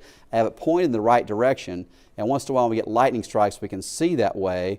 It's going to be rain wrapped, but it's awfully hard to see anything out there. This camera as well from Menninger Hill is pointing that direction toward where this rotation would be. It has a little better look at it, I think, so look off there to the east. If it was to touch down, we may get a view of it here, but again, this is not going to be a huge tornado if in fact we have one there at all. But just another one. Another tornado warning? Just immediately parallel to the southwest. Okay. Okay. Okay. Thank you. All right. So we have another tornado warning now. Multiple tornado warnings. So here's what we have. As Daniel's telling me here, a new tornado warning issued right here into the Burlingame area. So this includes Carbondale. Burlingame, take shelter now. Carbondale, take shelter now. Bridge, If you guys don't have closed captioning going yet, please make sure you do. Thank you. Okay, so closed captioning is on. It's good to know. We have 2 different tornado warnings now. So to make this more confusing for Shawnee County residents, you have 2 different tornado warnings in Shawnee County. I mean, that's how it is. You have 2 different tornado warnings in Shawnee County. Neither one of them include the city limits of Topeka. So it is valid to sound sirens and be alert and all those things, but in Topeka, we are not in the tornado warning in the city limits. So keep that in mind, please. Burlingame takes shelter. Carbondale takes shelter. And there's different rotations showing up down here now. I'm going to stop the radar and zoom in more closely on where the different areas of rotation are located at this time. So let's hit stop on this thing, and right about there. So again, the Weather Service seeing 2 different areas of rotation. This one located near Burlingame, and the text on this, let's see what they say specifically. So the National Weather Service saying that till 10 p.m. for south central Shawnee and northwest Osage, storm near Burlingame moving northeast 35. Hazard potential tornado. Scranton, Carbondale, take shelter right now if you're in these areas. It's going to be near Topeka, Burlingame Road, and Highway 56, just right over Burlingame is where this threat's going to be. The other one is a storm that's just south of Dover, and it is kind of drifting to the northeast. So right now we have 2 different tornado warnings. 2 tornado warnings, both for Shawnee County, neither one of which are going to count for the city limits of Topeka. We have strong straight line winds down here going from just east of Osage City closer to Linden, extending down into Franklin and Anderson counties. So that is strong straight line winds for those parts of the severe storm warnings. So again, 2 tornado warnings right now. One is over Burlingame. If you're in Burlingame, take shelter right now. Scranton, Carbondale, Wakarusa, you should all be taking shelter right now as well. We'll go ahead and do the time of arrival on this with the cone track from the storm as it makes way north and eastward. You're looking at arriving in areas like Wakarusa by 10:20. It could be a little sooner than that, but for folks that are in the path of this, again, just take shelter right now. It's a Doppler radar indicated tornado. It could touch down. We don't know that it has at this point, but there's enough rotation that they're concerned about it, and I want to make sure that you are taking shelter. So down here, just south of Dover, the first area of rotation we're dealing with, that for parts of, that's not going to be Osage, Shawnee County, that's Shawnee and Wabunsee County for that warning. So this one, right over here, just south of Dover, and that warning going until 10 p.m. as well. Put the velocity up here, and a few moments ago you can see it drifting north toward Dover. Last couple frames, there it is right here. So moving toward Dover, you should be taking shelter right now in and around Dover because of that storm, and that storm would be moving toward Topeka if it continues continues going that direction, just like it is. But looks like it's not as intense as it was. But that's a suspicious area, just right here, almost to Dover at this point. We'll try to check it out from the camera from Menninger Hill and see if we can actually see it. There may be a funnel cloud there. It's certainly a possibility when we've got that kind of signature on this. Looking from Topeka, from Menninger Hill, off to the southwest across town, that's where the threat would be, is in this area right there. If it's going to touch down, it's going to be right there and to the west-southwest of the city limits of Topeka. So again, Topeka is not included in this tornado warning at this point, either one of the tornado warnings, but certainly the sirens sounding, you want to be aware of what's going on. So if you're in the capital city, you're not in either one of the tornado warnings. Okay, so down here though, we've got Dover is in this. The warning goes until 10 p.m. They're saying quarter-size hail, when winds could be 60 miles per hour or worse, and obviously a tornado warning in place for Wabunsee and Shawnee County, for the southwest corner of Shawnee and the east central part of Wabunsee County. The other tornado warning is this guy right here, and the rotation on that was near Burlingame as it developed just a few minutes ago. This one also goes until 10 o'clock, and the rotation on that, let me back up again a little bit here. National Weather Service is saying they see a little bit of a debris signature for that larger. The second one? Yep. Okay. Which I'm seeing a little bit, but it's nothing super defined on Is that the one getting close to Auburn? No, the larger one that's between Burlingame and Carbondale. Okay, thank you. I see a third one that's closer to getting close to Auburn. Okay, all right. I'm going to check out the debris mode on this. See what we've got there. So they think they see some debris possibly on this. I see debris up here. Daniel, look at this. Right there, south of Auburn. Yeah, That. No, okay. Yeah, I know. That's what I see. And that's a different area. So if you're in Auburn, hey, take shelter right now. Auburn, take shelter. There may be a tornado heading toward Auburn right now. That's a real possibility. Auburn, take shelter right now, guys. I see debris on there. It's a different rotation than what I initially was seeing. Auburn, I want you to take shelter right now, please, now. I believe I see debris showing up there on the radar, and I believe it's heading toward Auburn. It's probably going to come out of the warning it's in right now. And I'll go back and kind of show you what I'm seeing here on this really quick as well. On the velocity, first things first, Auburn, take shelter. If you're in Auburn, you don't need my explanation, just take shelter. That's your tornado signature right there, this thing. This is near Burlingame Road, and that's a tornado signature right there at that spot. If I check the debris, which we were doing a moment ago as well, go back to debris mode and back up to the right now. I'm going to back it up a couple frames. That's where you can see debris. That is a tornado, almost surely heading toward Auburn right now. It's hit something to cause debris to fly, but there is a tornado that's touched down very close to the Shawnee and Osage County line. So back onto the velocity again here. I'm going to show you where this thing was located. Back to now mode. There we go. That's a tornado right here. No doubt about it. Maybe 2 miles south of the Shawnee County and Osage County line.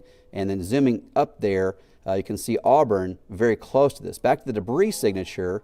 I'm going to paint this on for you as well. So we go back. This is a debris signature right in this area. So it's the same spot the rotation showing up, and something is flying in the atmosphere that is not matching the other thing. So when I pan down here, what you'll see a few minutes ago, that was a tornado, and that's moving north toward folks that are in Auburn. If you're in that area, sometimes we don't know for sure. I'm telling you now, I know there's a tornado on that's heading toward Auburn right now. Auburn, if you're in Auburn or a couple of miles south of Auburn, take shelter now.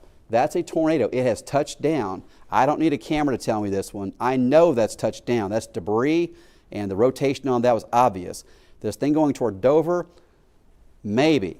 This thing near Auburn, yes. So you can kind of gear, you can kind of tell by the way we language these things, how confident we are in these things touching down.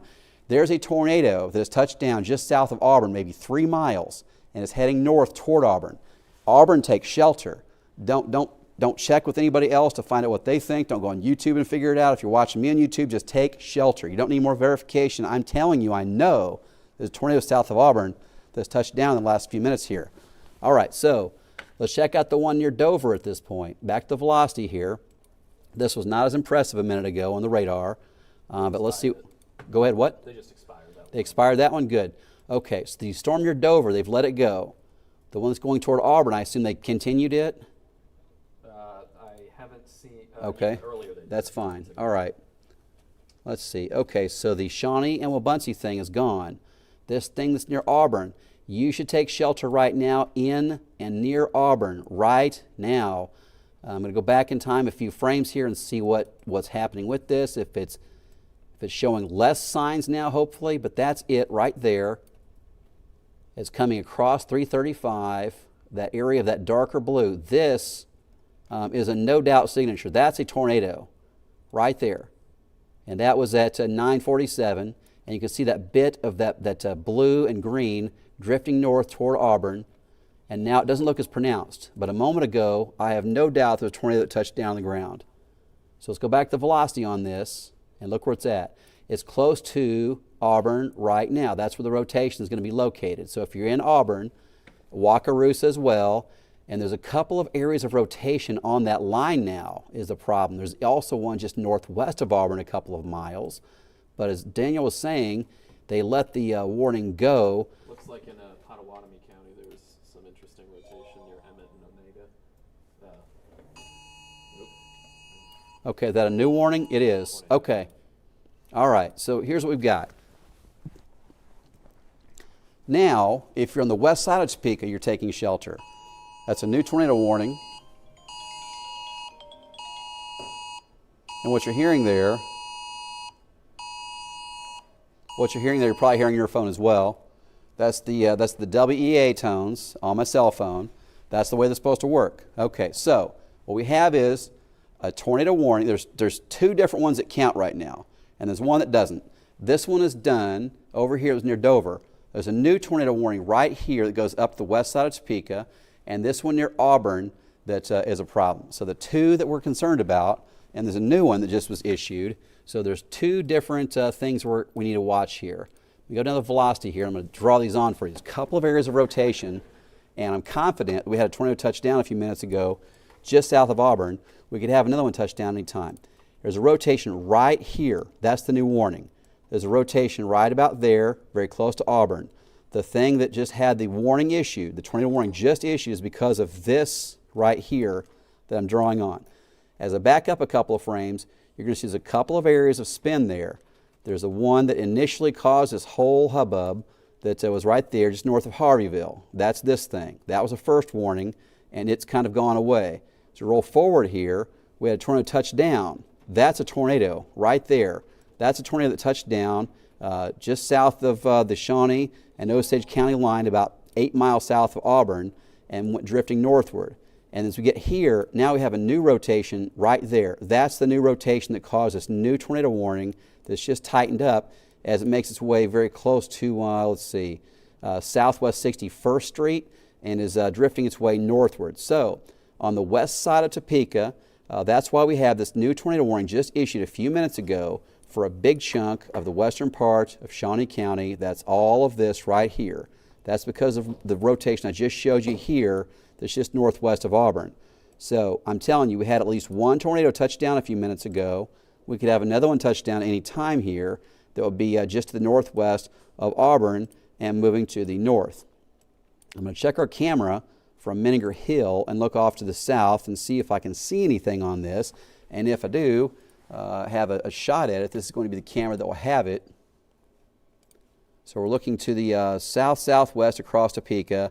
You've got to kind of watch between the lightning strikes there to see if anything pops up. And this is going to be rain wrapped, so it's almost certainly going to be difficult to pick out if it's possible at all. So I'm going to keep the camera up there just for a moment to watch it. And I'm just not sold that with the heavy rain wrap nature of this, I'm going to be able to see it. All right, so the important part. If you're on the west side of town, if you're west of Wanamaker, take shelter. If you are west of Highway 75, where 75 and 24 meet, that quadrant of the city, you are in the tornado warning, you should take shelter. So that's what you've got. That's where the tornado warning is right now. I'm going to go back over to the wall and show you where the rotations are located at this point. So we have a tornado warning. This new one just issued is for this right here. That's the rotation for this new tornado warning, and it's moving to the north-northeast at roughly 25 miles per hour, not very fast. The other tornado that touched down, this right there, that touched down just south of Auburn just a few minutes ago, about 10 minutes ago. I'm confident that thing touched down just south of Auburn. I'm not sure what it might have hit, but it hit something that was big enough for it to show up as debris on our debris tracker. On the velocity again here, you can see the rotations. There's one near Auburn and one just west of Auburn at this point. The tornado warnings, and the sirens are sounding again outside. So as I mentioned earlier, if you're in Topeka hearing tornado sirens, that tornado, there were two different warnings in Shawnee County. So neither one of them were in Topeka at that point. This one does include the western parts of Topeka. So if you're in the west part of Topeka and hearing tornado warning sirens outside, tornado sirens outside, this is it. You should be taking shelter near Lake Sherwood, up to the Wanamaker corridor and west of there. You should be taking shelter right up to where Highway 24 and 75 come together to the west. Almost to Silver Lake, you should be taking shelter in those areas. That's a tornado warning. It's Doppler radar indicated. This tornado warning down here that goes over to Wakarusa, that rotation is for a tornado that went toward Auburn and I think is not on the ground anymore. So Wakarusa, you're still in a tornado warning for the next, it's for 1 minute till 10 o'clock, but that's going to go away in a moment, and that won't be reissued. The only one we're going to have in a moment that's still filling in this map is this one that goes from just northwest of Auburn up to Silver Lake. So again, I'm confident a tornado touched down about 9:47 just south of Auburn. There's going to be some damage there. I'm not sure what it is, but a couple miles south of Auburn, there's going to be something that's got some damage. Now, the rotation here is getting closer to I-70, coming up into the western part of Shawnee County. So now we hit 10 o'clock in the next few seconds here. You'll see a couple of these warnings fall off, and we'll have just the warning that goes up the Silver Lake area. All right, back on the velocity here. Let's check it out.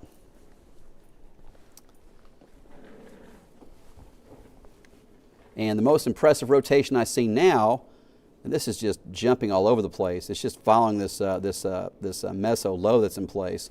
Now it looks like it's closer to Dover at this point. So back onto the rotation on the reflectivity. We have potential for a tornado anywhere between Auburn and Dover right now, and that's going to be moving to the north. And there's only one tornado warning on there now. Earlier we had 3. Now we're down to just 1. So this tornado warning goes until 10:15, and we have to watch for a potential tornado that could touch down between Auburn and Dover at any point now, and it'll be moving to the north-northeast, not very rapidly, and the rotation I see at this point is right there near Dover at this point, So that's the area to see for a potential tornado right now to me. You also have a weak rotation right here. That could be something as well. Either one of those two things could touch down. All right, Weather Service continuing the warning, the tornado warning for Shawnee County, and they say till 10:15. They say located over Dover right now, so they are looking at the left one, this one. That's what they're looking at. If you're in Dover, close to Dover, take shelter right now. That's where the potential for tornado exists right now. You know, the entire tornado warning is dangerous, but the area they're saying they see a potential tornado right now is that rotation that is over the town of Dover. So in Dover, take shelter now, and it's moving north toward areas like Silver Lake. I'm going to try the camera again and look off to the south there toward this thing, and that's going to be the different view. Let me zoom this back out. That's a view from Menninger Hill, our camera on the west side of Topeka, looking southwest toward what could potentially be a tornado in this. So I just don't see it. It's raining so heavily with this, and at night it's going to be hard to see. And the camera that's on our transmission tower is even more rain-soaked at this point.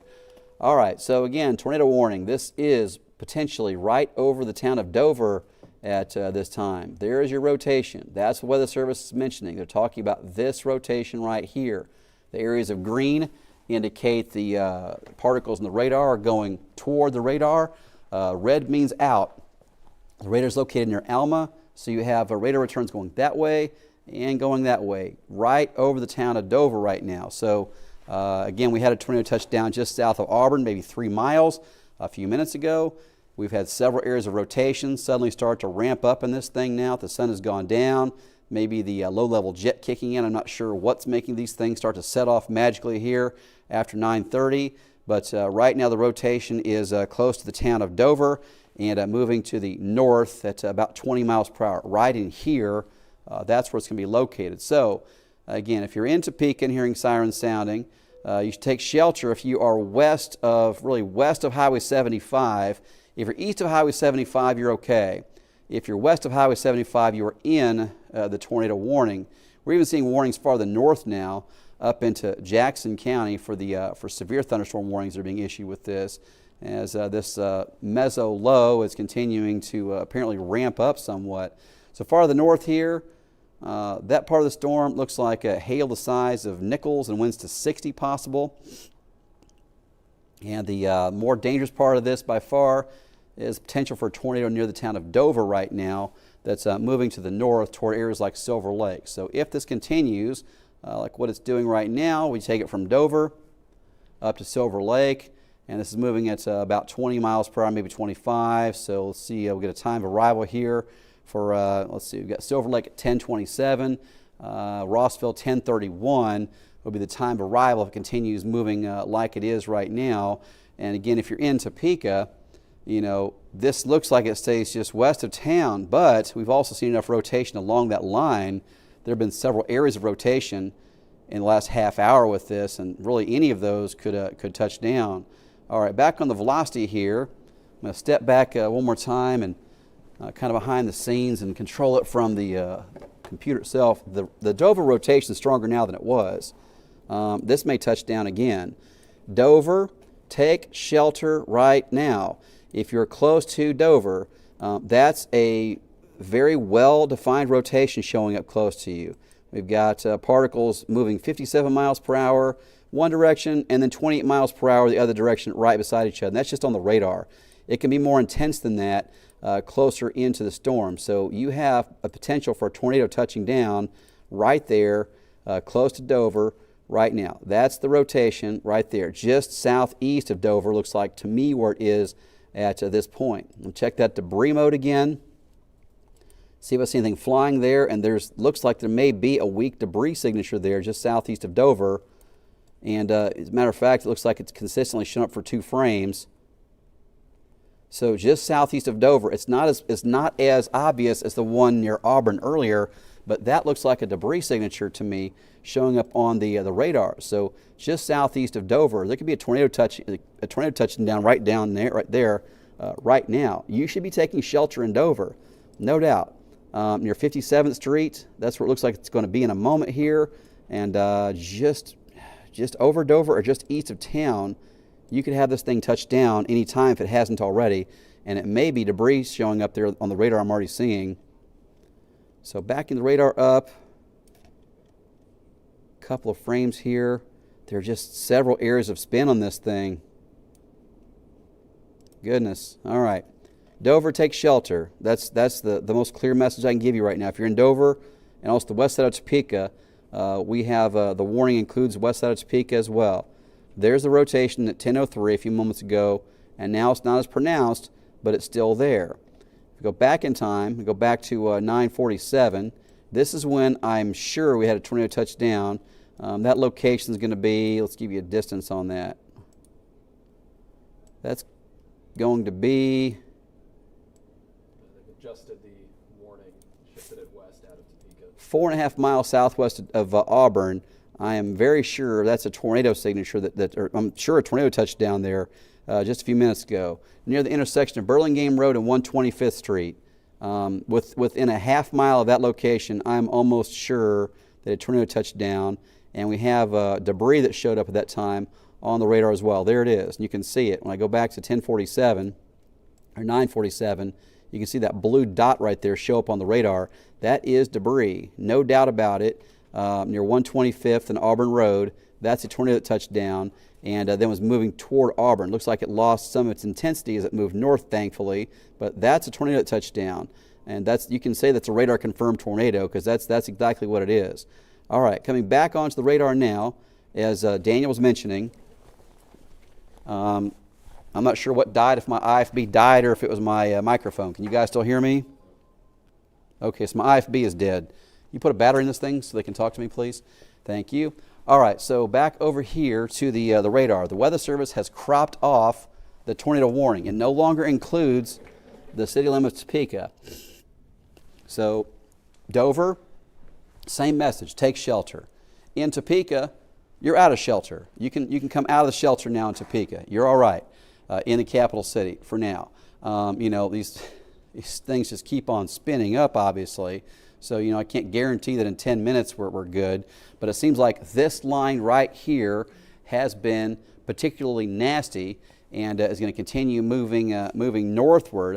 And it's not moving fast, but it's close to the overall rotation of this little system that's moving through. So watching that line right here, this is the one that's been nasty. It's coming up past Dover. You can see it looks like that rotation still very close to the town of Dover. And you see this line comes up here and kind of cranks in. You could see a tornado risk getting up maybe as far as the Jackson County line. That's a possibility. It probably won't get quite that far, but it certainly could. So either way, the message right now is still the same thing. Just Dover, take shelter. In Topeka, we're back out of the tornado risk at this point in town. At least the warning is out. Auburn, you are no longer in a tornado warning. Wakarusa, Carbondale, You are no longer in a tornado warning. But you can see this overall thing, the whole thing has a rotation to it. It's a mesoscale,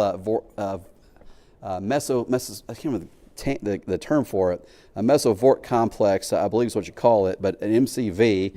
But this little area of spin, it is what it is. It can cause tornadoes, a lot of humidity out there and strong jet stream aloft and all these things combining, and now producing at least one tornado that touched down, and we could have another one touch down near Dover.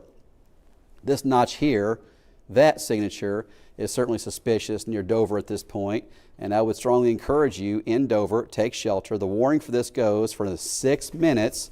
Let's check the velocity on it again.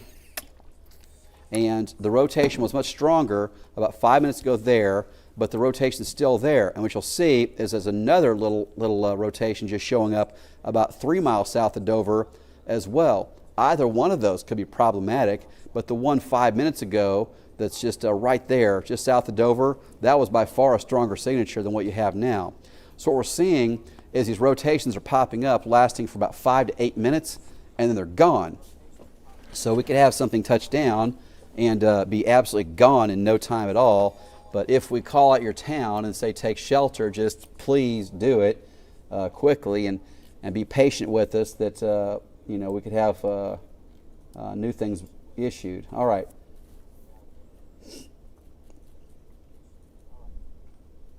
Watching to see updates here. So the Weather Service is not going to drop this warning before 10:15. We'll have to wait for a couple more minutes and see if they drop this thing. They might, but we've had so many things spin up and redevelop that you can't take your eye off any of these things just yet. So again, what I think happened a little while ago. Go ahead. Do you need the IFB? Or you have one? Yeah, I'll take it. Thank you. So a few minutes ago, at about 9:47, is the most clear sign that we almost surely had a tornado touchdown. I don't hear anything on this. Okay, I don't know. It's fine. Okay, so I don't hear anything. If you need to talk to me, tell me. Just yell at me. Yep. Okay, so I'm going to back up to 9:47 here, and you'll see right here, this signature on the radar is almost surely a tornado touchdown near 125th and Burlingame Road. And you can see right there this area where you have the bright pink right beside a bright blue. That's where we have the tornado most likely touching down. Now, if I go over the velocity at the same, the debris at the same time, what you can find there at 9:47. Stop this again. I back up to 9:47. Right there, that bright area of green and blue at the same spot. That's a debris signature. So something was hit there, and it tossed up debris high enough in the atmosphere for the radar to interpret that as not just rain or not hail, but something significantly different aloft in the atmosphere. And that's almost surely a tornado that's touched down. All right, back over to the velocity mode here near Dover. Dover should still be taking shelter. If you're in Dover, continue to take shelter there. I'm not convinced that thing is gone yet. There was a first rotation. Now there's a second one that's a little more prominent. This was the most obvious sign of rotation just a few minutes ago, 11 minutes ago, and I'll erase that off there. And if I roll it forward, you'll be able to see that one kind of dissipates, and it's actually right there at that point. And then a second rotation shows up to the south of it that's not as pronounced, but either one of those could be something that touches down. So putting the velocity back onto a loop here, you can watch it all moving through. And there's several areas of just a weak rotation along that line. I'm not saying we're going to have a big multi-mile tornado drop down, but any tornado is certainly a dangerous thing. So we have to watch all of these tonight, obviously. And it looked like things were calming down, and suddenly it's gotten worse. All right. We're getting flash flooding reports coming in as well now. And I am watching this here. There's this shape. That's the kind of thing that can be a tornado. So just southeast of Dover, another one of these suspicious looks on the radar. And the next 2 minutes here, the Weather Service will have to make a decision whether or not to keep this thing going or not. All right.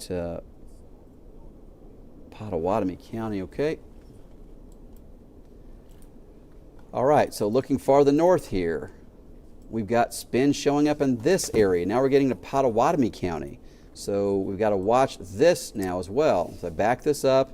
That is a rotation that's been there for a while, for about the last 25 minutes or so. It's a broad rotation, but that's something that has to be watched as well. So that's an area that could potentially have, could have a tornado warning as well. We'll see if it does or not. For right now, the only one we have in place is this one that goes for about, it's expiring in 1 more minute near Dover, and I don't think that's going to make it to Silver Lake, but the rotation on that over the town of Dover. So in the next minute here, we'll see if the Weather Service extends this or if they drop the tornado warning. If they drop the tornado warning, we'll begin the news. Are you ready, Callie, if we do? I am. Okay, so if the National Weather Service drops that warning, that tornado warning in the next minute, we will go ahead and begin 13 News at 10, unless they drop in the tornado warning on us. Okay, so. Yeah, it just did. What's that? They just dropped it. Okay, so here's what we've got. Bridge, I can't hear you in the IFB. I'm going to have Daniel do the regular segments here. If we have a tornado come on, I'll come back on, okay? Other than that, we're going to put Daniel into his normal segments. All right, so let's go ahead and begin the news however you need to. Keep with us. If we have the tornado warning, we'll let you know immediately. We have to swap IFBs too. It's not working. Yeah, I haven't heard anything really all night, but I don't think he had mine on. You need this?